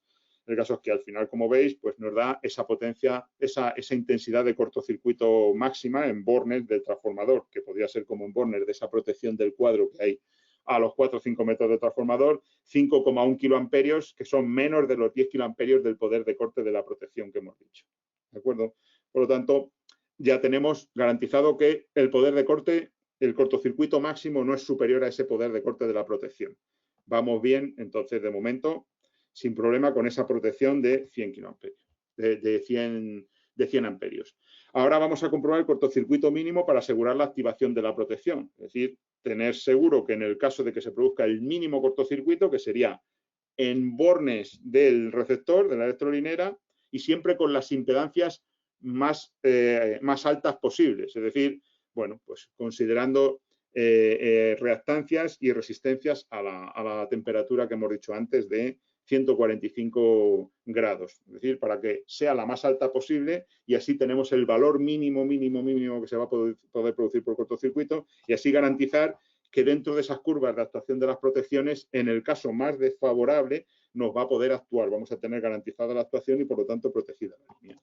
Bueno, la impedancia de la línea, como decíamos, tomamos la resistencia a 145 grados centígrados, nos sale ese valor, teniendo en cuenta que se trata de una línea de, bueno, en este caso es en ohmios por kilómetro, lo que nos da, ¿vale? Fijaos, estamos aplicando la fórmula del cálculo de la resistencia en base al valor de la resistencia a 20 grados y con el coeficiente 0,00393 para el cobre. Total, que como tenemos 45 metros, la resistencia es de 0,037 en esa línea. Bien. La reactancia, según el anexo G de esta norma, desde el 2014, aunque muchos años antes, afortunadamente, ya lo teníamos en la norma francesa NF 15-100, porque si no hubiéramos estado perdidos con la reactancia, bueno, es 0,08 ohmios por kilómetro, independientemente de si es monofásica o trifásica, independientemente de si es cobre o aluminio, independientemente de si la sección es pequeña o grande. Esto además lo tenemos demostrado, cómo sacar ese valor y demostrado que este es el valor aproximado en diferentes circunstancias, siempre y cuando los conductores estén en contacto, ya sea en un solo plano o sea el tres bolillo. Muy importante, siempre podemos tener eso. Y de hecho, insisto, en nuestro Prismian Club tenéis un artículo que lo deduce desde la ley de Ampère hasta el final, con algunos ejemplos distintos, monofásica, trifásica, sección más grande, más pequeña, y en todos los casos sale aproximadamente 0,08 ohmios por kilómetro. Bueno, la X entonces, es decir, la reactancia será eso, la longitud de la línea en kilómetros por 0,08 ohmios, nos sale 0,036, por lo tanto, la impedancia en forma compleja la tenemos aquí. Bien, vamos con la impedancia del transformador, aplicamos las fórmulas, nos sale una impedancia, el módulo, de 0,045 ohmios. La intensidad nominal es esta, con esta obtenemos las pérdidas en el cobre, potencia nominal partido de raíz de 3 sub n, y aquí tenemos que la resistencia, que la sacamos a partir de la fórmula de las pérdidas en el cobre, ¿no? Se ensaya un cortocircuito que se le hace al transformador, nos sale 0,016 ohmios. Bien, la impedancia de cortocircuito, la reactancia de cortocircuito será 0,042 ohmios. Aplicamos el teorema de Pitágoras y ya lo tenemos, con lo cual esa impedancia compleja del transformador la tenemos, igual que tenemos la de la línea. Al tener las dos ya podemos sacar la intensidad de cortocircuito con esos 0,8 U, esa caída del 20% de la tensión, ¿vale? Ahora aplicamos la fórmula en trifásica con la raíz de 3 y nos salen 2.642 amperios. Como hemos puesto una protección de 100 amperios, en este caso son 10 veces esos 100 amperios para garantizar la actuación segura de la protección, son 1.000 amperios que al ser menor de 2.642 sabemos que aun con el cortocircuito mínimo la protección actuará abriendo el circuito, ¿no? Y protegiendo el circuito, que es lo que pretendemos. Por lo tanto, ya hemos comprobado que esa sección de 35 nos soporta el cortocircuito necesario. Por tanto, en la línea tendremos que instalar cable de 35, 3 fases más neutro, y luego la tierra la podemos sacar directamente de allí, de la electrolinera, ¿no? Hacer nuestra tierra con nuestras picas, 1 o 2 picas, lo que corresponda, ¿vale? Pero bueno, esto sería, digamos, el diseño completo y el cálculo del cable, que por caída de tensión y por intensidad visible es más sencillo. Luego el tema del cortocircuito es verdad que enreda un poco más, pero bueno, básicamente esto sería un cálculo para una electrolinera, que no dejará de ser un proyecto tipo, en este caso, dentro de esas intenciones que tiene el Ministerio. Y yo en este caso he terminado. Ahora el compañero Andrés García retomará la presentación para, digamos, darle el último toque de más valor posible, que es, bueno, pues coordinado con estas secciones de conductores, pues hacer el resumen de esas protecciones que llevarían tanto el circuito independiente de recarga en instalaciones existentes de edificios de viviendas, como la electrolinera, ¿vale? Yo quedo a vuestra disposición también para las preguntas que se hagan. Muchas gracias y seguimos. A ver, Muchas gracias, Lizardo. Ya estamos viendo la pantalla de Andrés para hacer la continuación de esos ejemplos, y al final, tal como estáis comentando, procederemos a contestar las preguntas. Lizardo, te avanzo que hay mucha consulta respecto a la dificultad para seguir todos estos cálculos tan rápidos que estamos haciendo hoy. Ya les estoy comentando que esto lo tenemos detallado en Prismian Club y que a continuación les mostraremos dónde pueden encontrar todos estos cálculos. Adelante, Andrés. Gracias, Nuria. A ver, en consonancia con los ejemplos que ha mostrado anteriormente Lisardo, pues bueno, aquí tendríamos, por ejemplo, uno de los ejemplos que sería pues el esquema de un garaje comunitario, el esquema 2 que establece la instrucción técnica ITCBT 52. Y bueno, pues tratando la misma solución o el mismo ejemplo anterior, pues procederemos con una estación de carga monofásica con una potencia de 3,7 kilovatios que correspondería con esos 16 amperios. Por tanto, pues bueno, el interruptor magnetotérmico seleccionado en función de la intensidad de cortocircuito podría llegar hasta un poder de corte de 20 kiloamperios para una tensión de empleo de 230 voltios, pues sería el interruptor o el modelo IC60N de dos polos 20 amperios curva C. A nivel de protección diferencial, pues contaríamos con la protección diferencial ASTI9 y D, un diferencial de tipo B, como hemos comentado anteriormente, que sería nuestra recomendación, y sensibilidad de 30 miliamperios, lógicamente coordinado con el interruptor magnetotérmico que hemos comentado anteriormente. A nivel de limitadores de sobretensión, pues recomendaremos en una aplicación a nivel de garaje comunitario, pues que seguramente tendremos unas distancias de más de 10 metros, pues añadir un limitador de sobretensiones transitorias de un polo más neutro con una intensidad nominal de máxima de descarga de 5 kiloamperios y una intensidad máxima de descarga de 20 kiloamperios. Ahí tenéis la referencia de una posible selección de ese producto. Y a nivel de sobretensiones permanentes, pues tendríamos ese elemento que veis ahí, que es la bobina IMSU, que se adaptaría al interruptor magnetotérmico y provocaría el disparo del interruptor automático asociado en el caso de que bueno, pues, esa bobina MSU detectara una tensión superior a los 255 voltios entre fase y neutro. Ahí tendríais el esquema a aplicar para esa potencia de 3,7 kilovatios, el magnetotérmico con la bobina MSU asociada, en paralelo con la conexión de la carga del diferencial a la estación de carga, pues tendríamos el limitador de sobretensiones y el cable que ha propuesto Lisardo de esa sección de 6 milímetros, completamente protegido. Esto podría quedar todo integrado en un cofrete estanco, tanto para utilización en un garaje de tipo caedra, con un grado de estanquidad tipo 65 y pues con una caja que pudiera disponer de 12 módulos, pues tendríamos todas esas protecciones integradas en esa caja. Por otro lado, si proponemos el esquema de la electrolinera, yo partiría o daría dos soluciones en función de la potencia de los 50 kilovatios. Por un lado, pues si consideramos dos estaciones de carga de la misma potencia de 24 kilovatios, pues tendríamos esas dos estaciones con la cometida con esa sección de cable de 35 milímetros. De manera individual, como hemos comentado anteriormente, tendría que llevar cada uno de ellos un interruptor diferencial con sensibilidad de 30 miliamperios a nivel de protección de personas, el interruptor magnetotérmico correspondiente, los limitadores de sobretensión transitorias, que en este caso pues añadiría un interruptor con una intensidad máxima de descarga que podría llegar hasta 40 kiloamperios, bobinas MSU, en este caso pues sería a nivel de sobretensión permanente, necesitaríamos 3, cada una de ellas interconectadas entre fase neutro, y a nivel global pues colocaríamos un interruptor general de acometida pues que tendría ese calibre de esos 100 amperios. Otra solución propuesta sería pues una estación de carga completa con una potencia de 50 kilovatios, el valor de intensidad nominal estaremos hablando de 80 amperios, y aquí directamente pues utilizaremos un diferencial de 4 polos 100 amperios con una sensibilidad de 30 miliamperios, el interruptor magnetotérmico correspondiente con un poder de corte de 10 kiloamperios, tal como ha comentado Lisardo, y el limitador de sobretensiones transitorias conectado en paralelo con la carga pues para derivar esa sobretensión en caso de una caída de un rayo.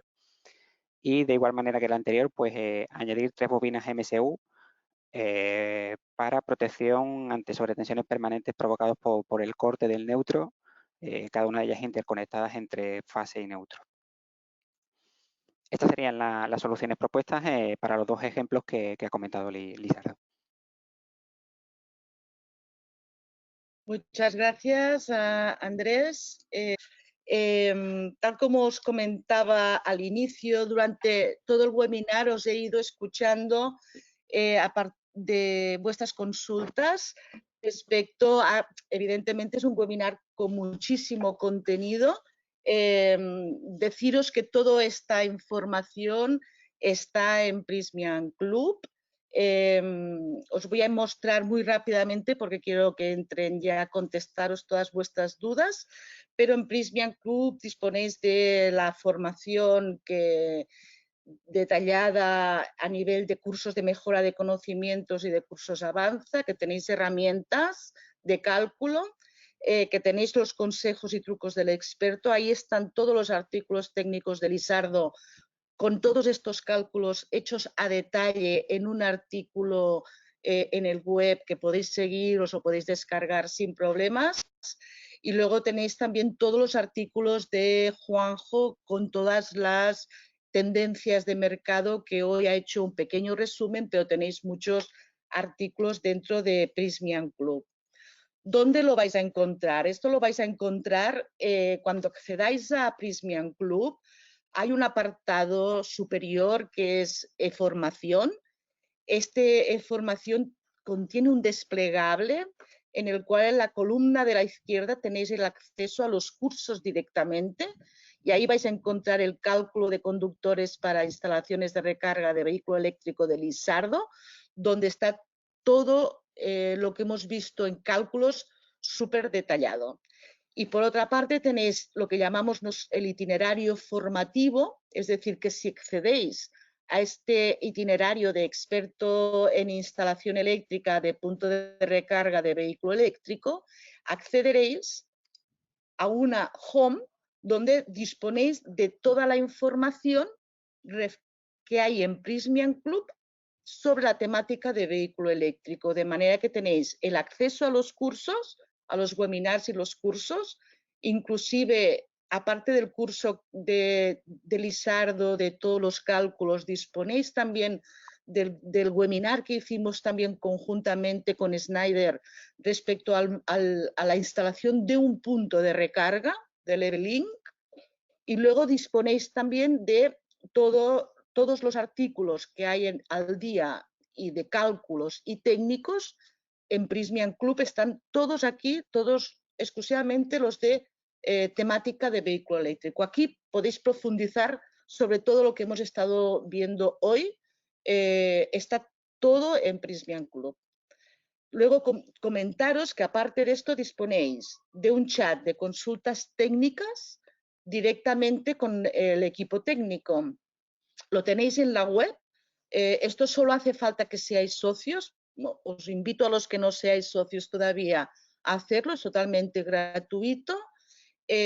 Os dais de alta de socios y automáticamente encontraréis a pie de página un chat que podéis abrir, chatear directamente con el equipo técnico, con cualquier consulta que tengáis sobre vuestros proyectos de cálculos. Cualquier duda que tengáis, ellos os responderán al momento y lo tenéis tanto en versión en la web de Prysmian Club como en la app.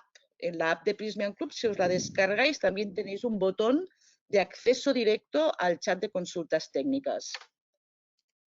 Después también comentaros la otra gran herramienta que es CableApp. CableApp es la aplicación para hacer estos cálculos de cable y de sección eficiente. Os invito a descargarla y llevarla encima. Y bien, lo que os comentaba, podéis encontrar absolutamente todo en Prysmian Club. Y ahora vamos a proceder, si os parece bien, Andrés, Juanjo, Lizardo, ¿estáis preparados? Vamos a proceder a contestar las preguntas de los ponentes. Os voy a pasar, os podéis conectar con el vídeo, perfecto. Y a partir de aquí vamos a ver, yo os voy a ir diciendo las preguntas que han entrado. Vamos a ver. Nos pregunta Braulio, nos pregunta si es obligatorio que de cara al futuro todos los puntos de recarga tengan capacidad de comunicación para la gestión. Si es obligatorio para gestión a nivel de operador de puntos de recarga o también para los usuarios de viviendas? ¿Quién se lanza? ¿Quién se lanza a hacer esta respuesta?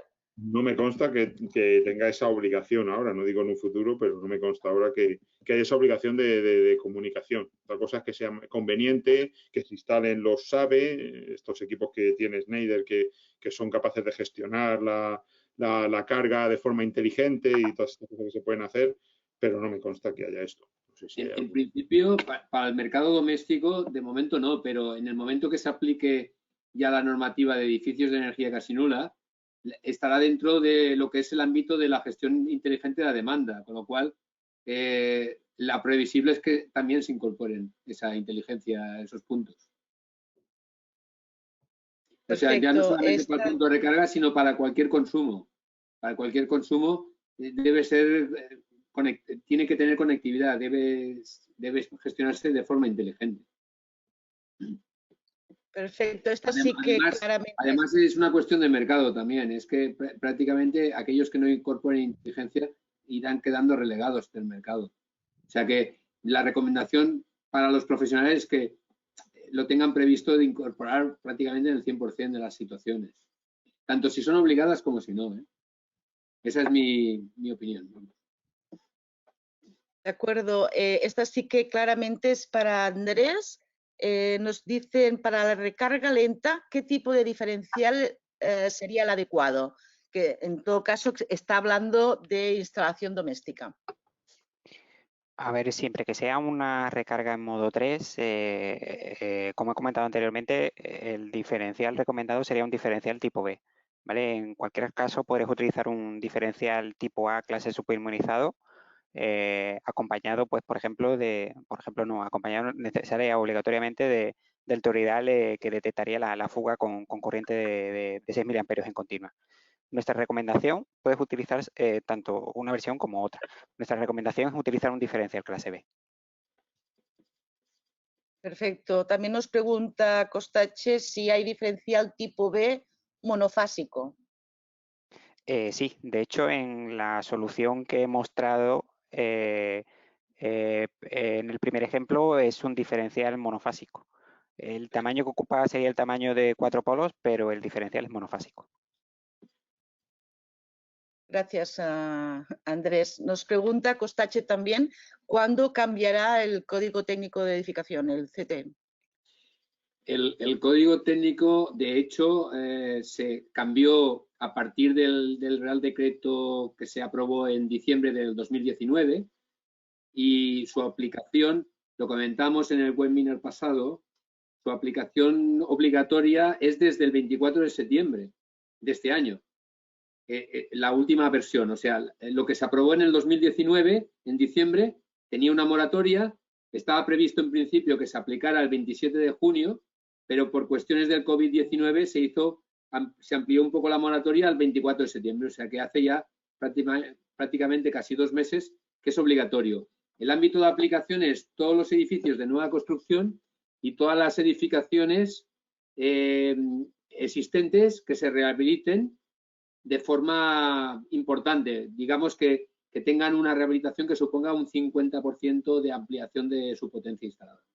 Que en previsión de que cada vez hay mayor parte de instalación eléctrica porque estamos desplazando consumos que provienen de fuentes de hidrocarburos, como puede ser, en este caso, calderas de gas por equipos aerotérmicos.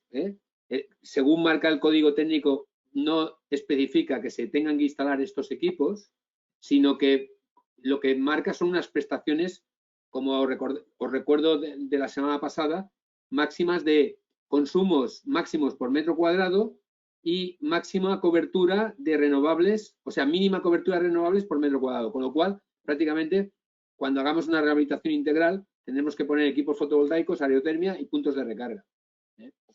Y, o sea, el código técnico, ya limitándome a tu pregunta, el código técnico actual es de hace 2 meses y cumple esos requisitos.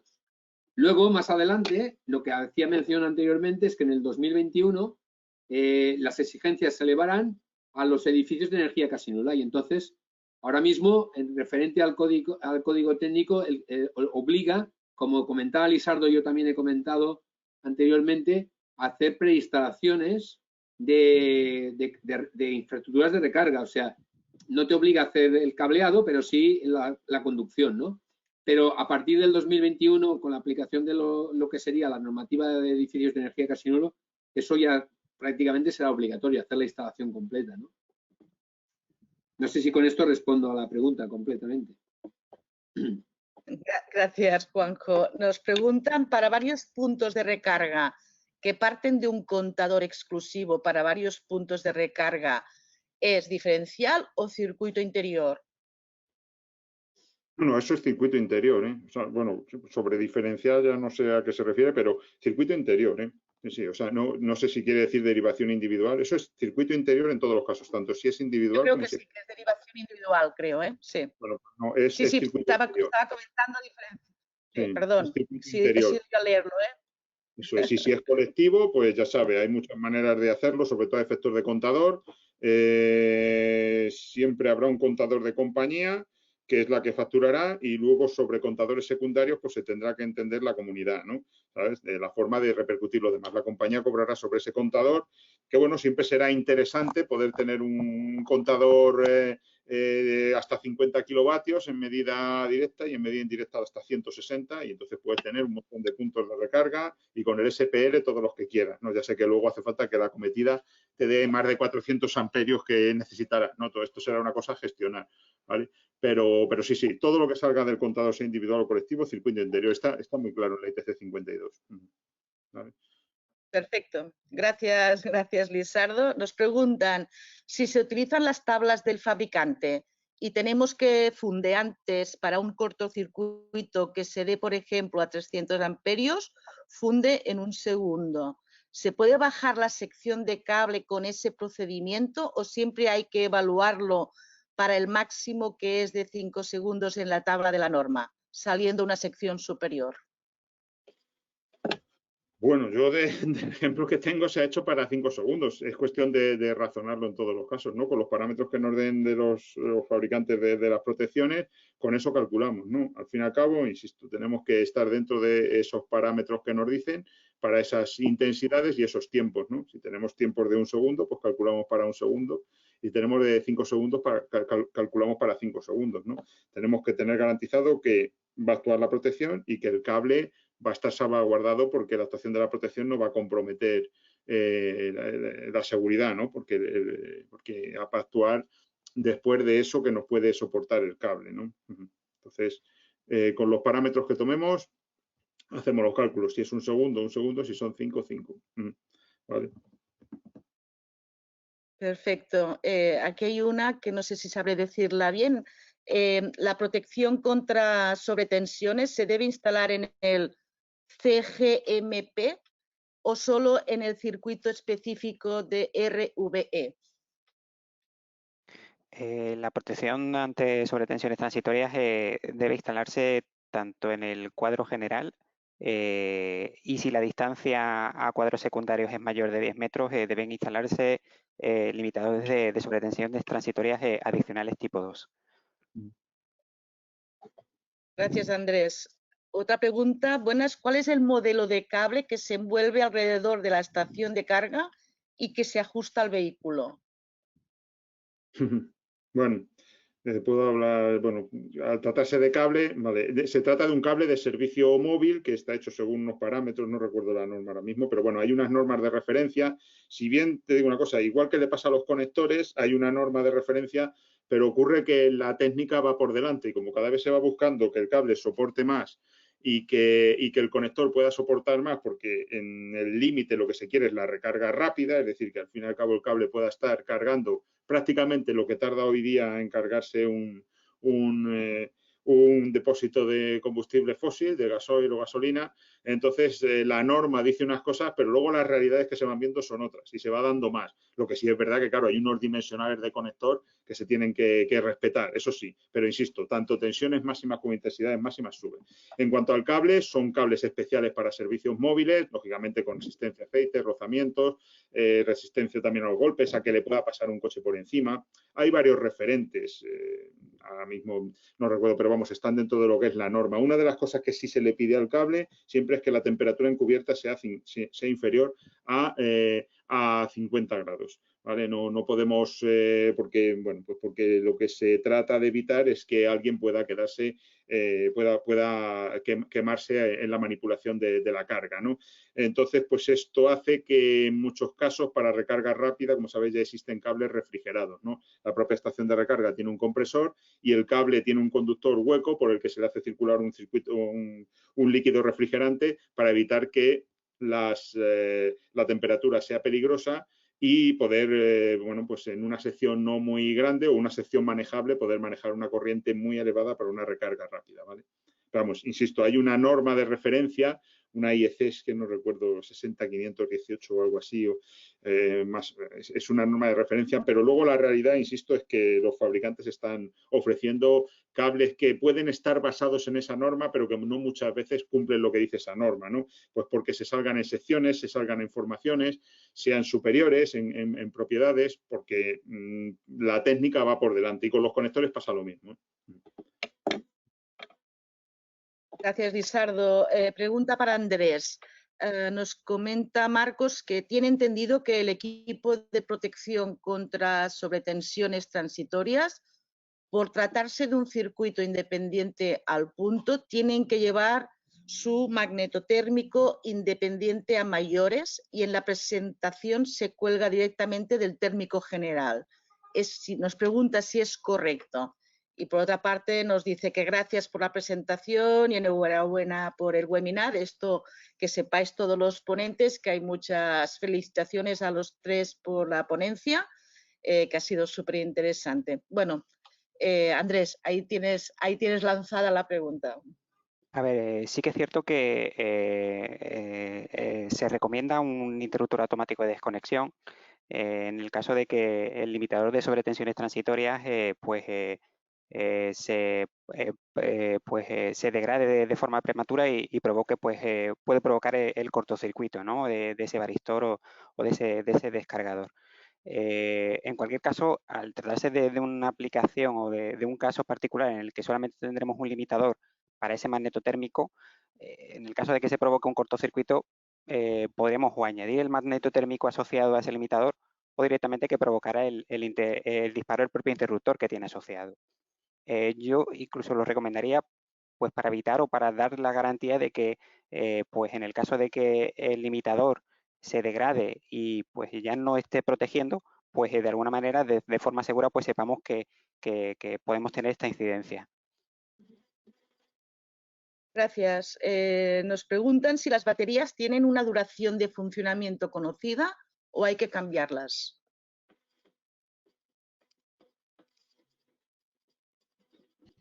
Las baterías del vehículo eléctrico, entiendo.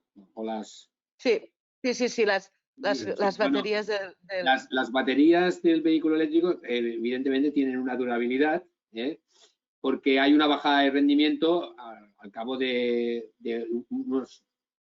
bastantes kilómetros de uso, o sea, tienen una durabilidad bastante prolongada, pero luego tienen una segunda vida, o sea, precisamente aplicando de alguna forma conceptos de economía circular, que es aprovechar, darle una segunda vida a los productos y servicios en todo lo posible. Luego se pueden reciclar para usos muy variados, desde, por ejemplo, para uso doméstico. Dos baterías, creo que en la presentación figuraba en el texto, lo que no lo he comentado, 2 baterías recicladas de un vehículo eléctrico, una batería de 35 o 40 kilovatios, una batería pequeña, para un segundo uso, puede suministrar la energía de 2 viviendas de 100 metros cuadrados para un par de días. O sea que, de alguna forma, lo que vemos es que una batería al final tiene una densidad de carga importante, porque no nos olvidemos que tenemos que desplazar más de 2.000 kilos a más de 100 kilómetros por hora. Eso requiere mucha potencia, pero utilizada en otros usos, por ejemplo, domésticos o para iluminación, nos da una segunda vida muy prolongada. O sea que tienen mucha durabilidad, pero sí, evidentemente tienen una caducidad, sí. Y la caducidad viene muy condicionada también por los ciclos de carga, como todas las baterías, O sea, si utilizamos ciclos de carga, cargas poco completas, y además utilizamos con exceso cargas ultra rápidas, claro, pensemos que la carga ultra rápida en una electrolinera, en una autopista, y que le metes 300, 400 kilovatios, pues es para situaciones muy puntuales, pero no para usos cotidianos. Cotidianamente utilizaremos el punto de recarga de nuestra vivienda o de la calle que tenemos al lado, que puede ser de 7, 8, 30 kilovatios. Con lo cual, a mayor intensidad de carga, también menor vida útil de la batería. Gracias. Nos pregunta, Óscar tiene varias preguntas seguidas. La primera, que si podríamos hacer algún ejemplo de diferencia de dinero entre un viaje con coche de carga de gasol y un coche de carga eléctrica. Sí, sí, bueno, hay unas tablas que no las hemos puesto y tal, pero que hay una equivalencia en lo que el coste de referencia son 100 kilómetros, ¿no? O sea, cuando tú preguntas ¿cuánto consume este coche? Son 100 kilómetros, pues 7 litros en 100 kilómetros, ¿no? Pues basándonos en ese punto de referencia, aproximadamente, hablo de memoria, el coste puede ser de un coche de combustión, un coche convencional de combustión interna, puede ser entre 7 y 8 euros cada 100 kilómetros. Ese coste sería equivalente en una carga ultra rápida.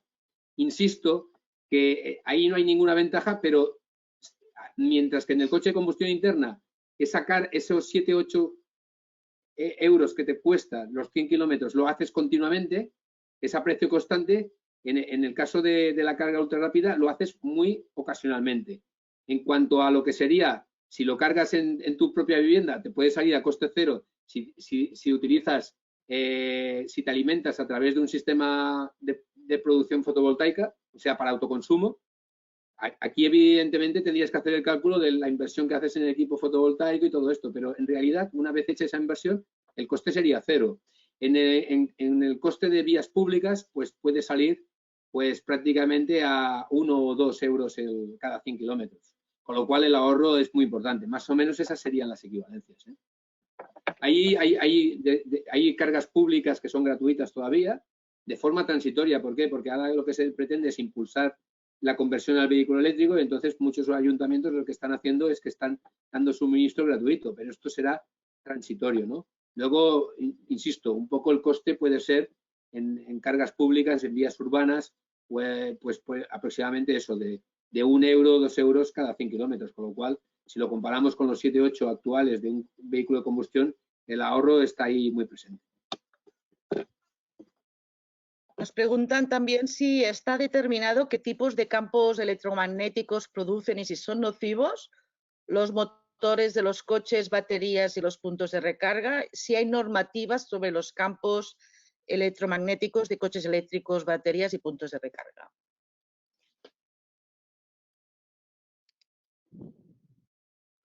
No sé si alguien puede responderle. No, ¿no? No puedo afirmar. A nivel de vehículo eléctrico tiene una tasa de distorsión armónica, que, bueno, eso lo desconozco. De media, una estación de carga de continua, una carga ultra rápida, suele estar en torno a un 10-12% de tasa de distorsión armónica en intensidad.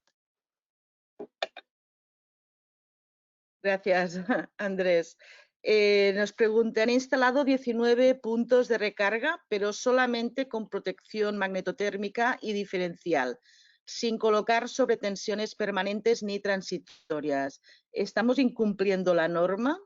Gracias. Es en un parking de una comunidad de viviendas. Según la instrucción técnica ITCBT 52, tendrías que proteger tanto a nivel de sobretensiones transitorias como permanentes. Si el equipo anteriormente, pues en el cuadro general de protección, dispone de esa sobretensión permanente, pues a nivel de sobretensión por corte neutro, pues podría estar de alguna manera pues protegido, ¿no? Por ese efecto. Por contra o en contra, si el corte del neutro se origina posterior a lo que es ese cuadro general, pues lógicamente los elementos o equipos de protección no van a proteger ese corte del neutro.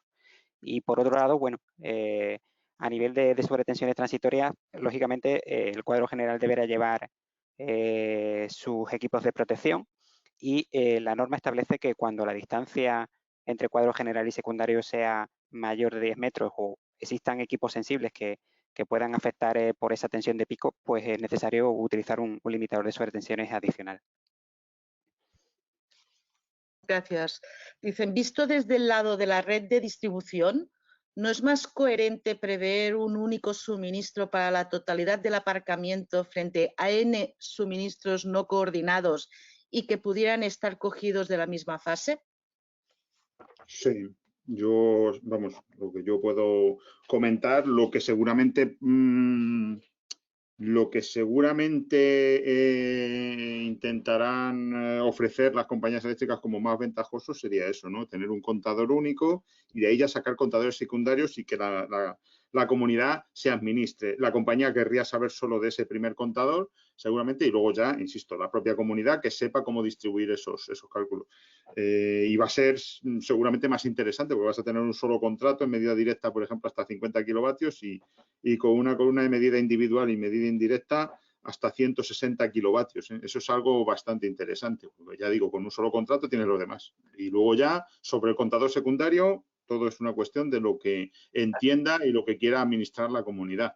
Entonces, eso va a ser muy digamos, por lo menos muy ofrecido por las compañías, ¿no? Cuando se va a querer electrificar todo a día de hoy, pues bueno, ya sabemos que es casi una solución de circunstancias ese esquema 2, donde salimos directamente del contador para ir al punto de recarga. Pero parece que las cosas bien ordenadas pues pasarían seguramente por esto, ¿no? Por tener un contador único para todo el edificio, que eso es posible, ¿eh?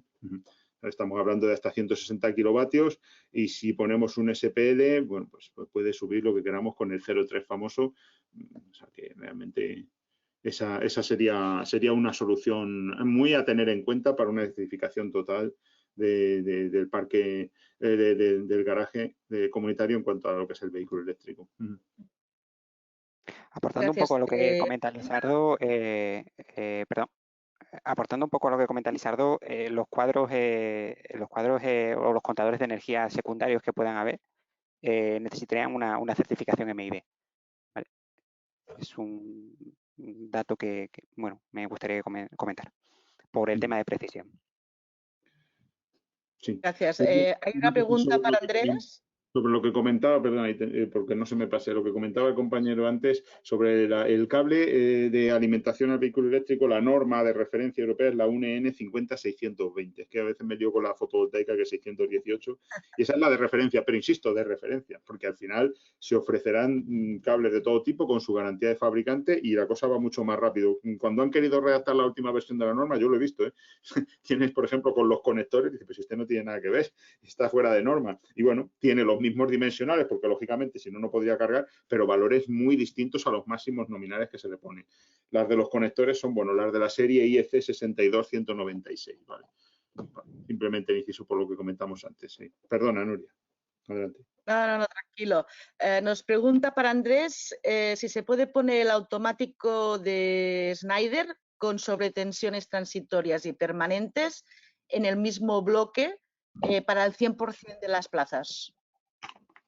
No, tiene que ser de manera individual. Cada punto de carga debe llevar su protección magnetotérmica y diferencial de manera particular o individual. No puedes utilizar un solo magnetotérmico para proteger distintas estaciones de carga.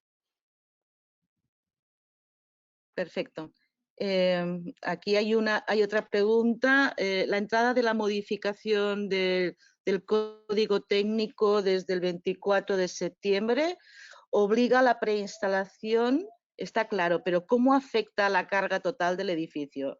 Si la hemos de prever para hacer la petición de potencia a la compañía eléctrica, lo que va a obligar casi siempre a CT en un pequeño edificio de viviendas.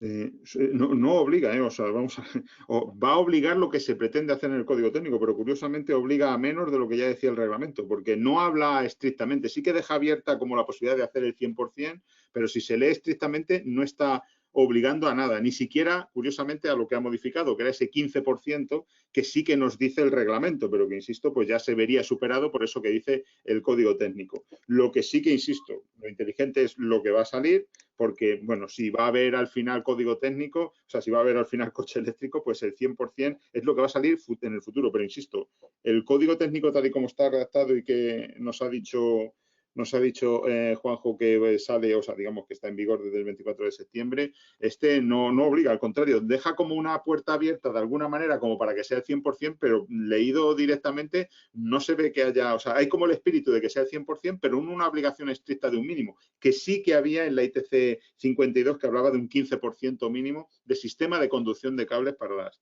plazas, ¿vale? Pero insisto, al final, cuando se quiera, con esa intención que se tiene, cuando se cambie será para el 100%.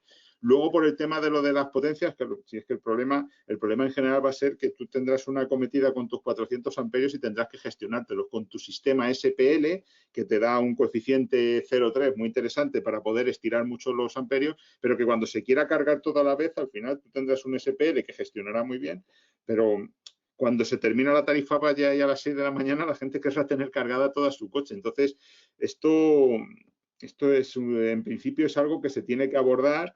Igual en edificios nuevos se va a poder hacer de alguna otra manera, ¿vale? Igual sí se va a poder suministrar más potencia, porque desde luego van a ser intensivos en electricidad, sea del origen que sea, ¿vale? Y tal. Pero, bueno, o tener esa posibilidad de tener la potencia porque la consigas por tus propios medios, que sería lo suyo, porque la compañía en principio te dará ahí una acometida con tus 400 amperios para administrarlos, ¿no? Sí que es verdad que con un SPL podrás estirar bastante, tienes un solo contrato con esa medida indirecta y podrás poner todas las plazas que quieras y tal con ese SPL, pero al fin y al cabo los amperios son los amperios que tenemos, ¿no? Y por muy inteligentemente que no lo gestione el SPL, pues tendremos una limitación con lo que nos haya facilitado la compañía, ¿vale? Entonces eso habrá que preverlo y hablarlo primeramente con la compañía para luego pues ver esa disponibilidad de potencia que vamos a tener para el uso.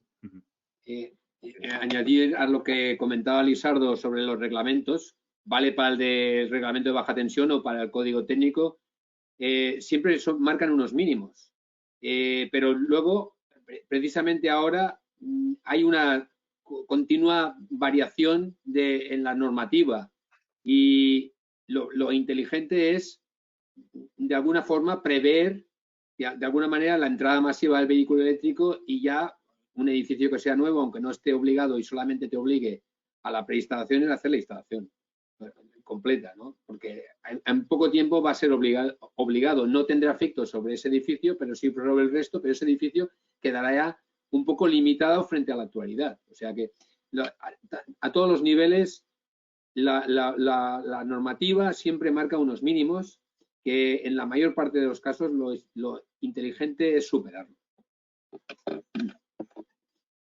Perfecto. Nos dice Juanjo, esta es para ti, dice que si puedes indicar la tabla de tiempo de recarga en función del tipo de electrolinera potencia. Sí, o sea, me parece que estaba no le he puesto esta transparencia. En todo caso, la podremos encontrar en el Prysmian Club. No, pero, a ver, más o menos hablo de memoria. A ver, los tiempos de carga y las potencias vendrían sobre lo que sería la carga doméstica que sería carga lenta, serían 8 horas y está entre 2 y 7 kilovatios, ¿vale? Las cargas semirápidas, que son para vías públicas urbanas, o sea, en la calle, de alguna forma, son para 2 o 3 horas de carga, teniendo en cuenta que, claro, tenemos una ocupación del espacio público, con lo cual lo que no podemos es dejar el coche para cargar todo el día, con lo cual hace falta una carga semirápida como mínimo. Y ahí estaría entre los 20 y 30 kilovatios. Luego ya la carga hay otro tipo de carga semirápida para electrolineras de proximidad, ya no en autopistas, que estaría entre los 40 kilovatios a los 100 kilovatios y que los tiempos de carga estarían en carga completa aproximadamente de 1 hora. Y luego ya las ultrarrápidas, que estarían cargas que irían entre los 10 y los 20 minutos, y ya eran estas de 350 a 400 kilovatios. Más o menos es eso. Gracias, Juanjo. Estamos ya terminando. Hay muchas preguntas, pero nos fijamos un límite de las 8 de la noche. Podemos hacer esta que nos dé tiempo. Solo deciros que tranquilos. os contestaremos todas las preguntas que hay realizadas a vuestro mail. Ahora tengo una de Antonio que nos dice si tenéis relacionado sistema fotovoltaico en la recarga de vehículo eléctrico mediante marquesinas para viviendas residenciales.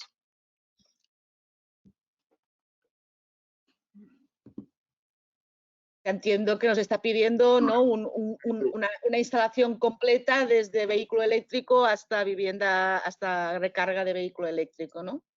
Sí, vamos, en particular lo que es ejemplo no tenemos. Tenemos algún ejemplo de autoconsumo, pero no en relación con lo que es la recarga del vehículo eléctrico ahora mismo, ¿no? Bueno, No hay.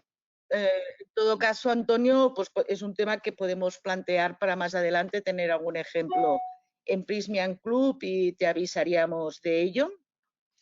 Y estamos ya en los últimos minutos. Tenemos muchas felicitaciones. Nos preguntan si cada punto de recarga hay que legalizarla.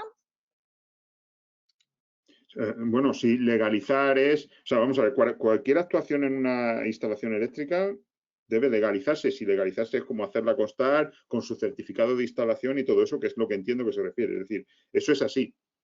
Luego, a veces ya sabemos que se hacen actuaciones sobre las instalaciones y no se hace, pero el reglamento lo tiene claro, lo dice específicamente, su certificado de instalación cada vez que se actúa. Por lo tanto, si legalizarlo es eso, que es lo que entiendo a lo que se refiere, por supuesto, hay que legalizarlo. En función de de la potencia, pues será una memoria técnica de diseño o un proyecto. Pues muchas gracias. Lo dejaríamos aquí. Son 2 horas de sesión, creo que suficientes. Han quedado muy pocas preguntas. La gran mayoría han estado contestadas anteriormente. Serían repetitivas. Repetiros que hay muchísimas felicitaciones por este webinar y por mi parte estaría, si queréis vosotros 3, Andrés, Juanjo, Lisardo, ¿alguna cosa final? Sí, por mi parte, bueno, recordar, ha hecho referencia a los webinars anteriores, que también los tendréis en el Prysmian Club, porque están, para los que no hayáis podido asistir, estarán grabados el vídeo, pero yo creo que hay una relación muy directa entre los tres, ¿no?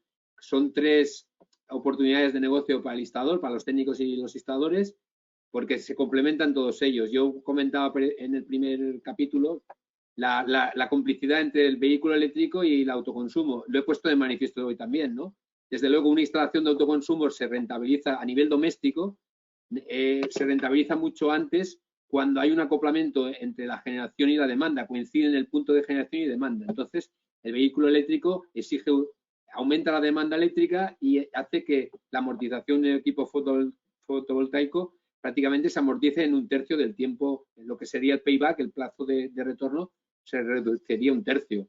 En el caso de la rehabilitación, exactamente lo mismo, porque hablamos de la rehabilitación integral de los edificios o la construcción de una nueva, viene marcada por el código técnico que hemos hecho referencia en múltiples ocasiones, y ahí entronca todo absolutamente, y el vehículo eléctrico va a ser el cambio de vector más importante que vamos a tener en esta transición.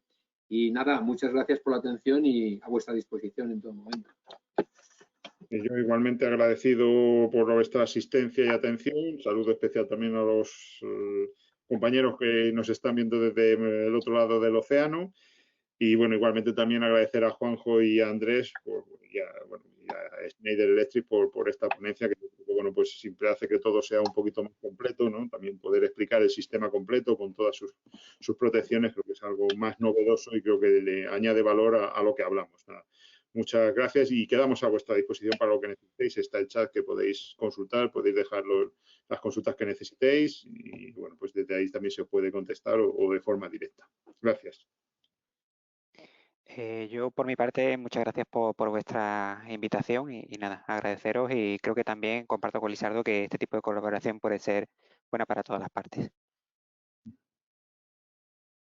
Pues, muchísimas gracias a los 3, felicitaciones, como os decía, de todos los asistentes y nos vemos el jueves que viene con el último webinar de esta colección en que nos trataremos muy muy directamente sobre cómo ayudaros en marketing digital, compartir todos estos materiales en vuestros canales y cómo llegar a los públicos objetivos que os interesan. Estaremos Juanjo y yo el jueves de la semana que viene a la misma hora. Pues muchas gracias y nos vemos la semana que viene. Gracias a todos. Hasta el jueves.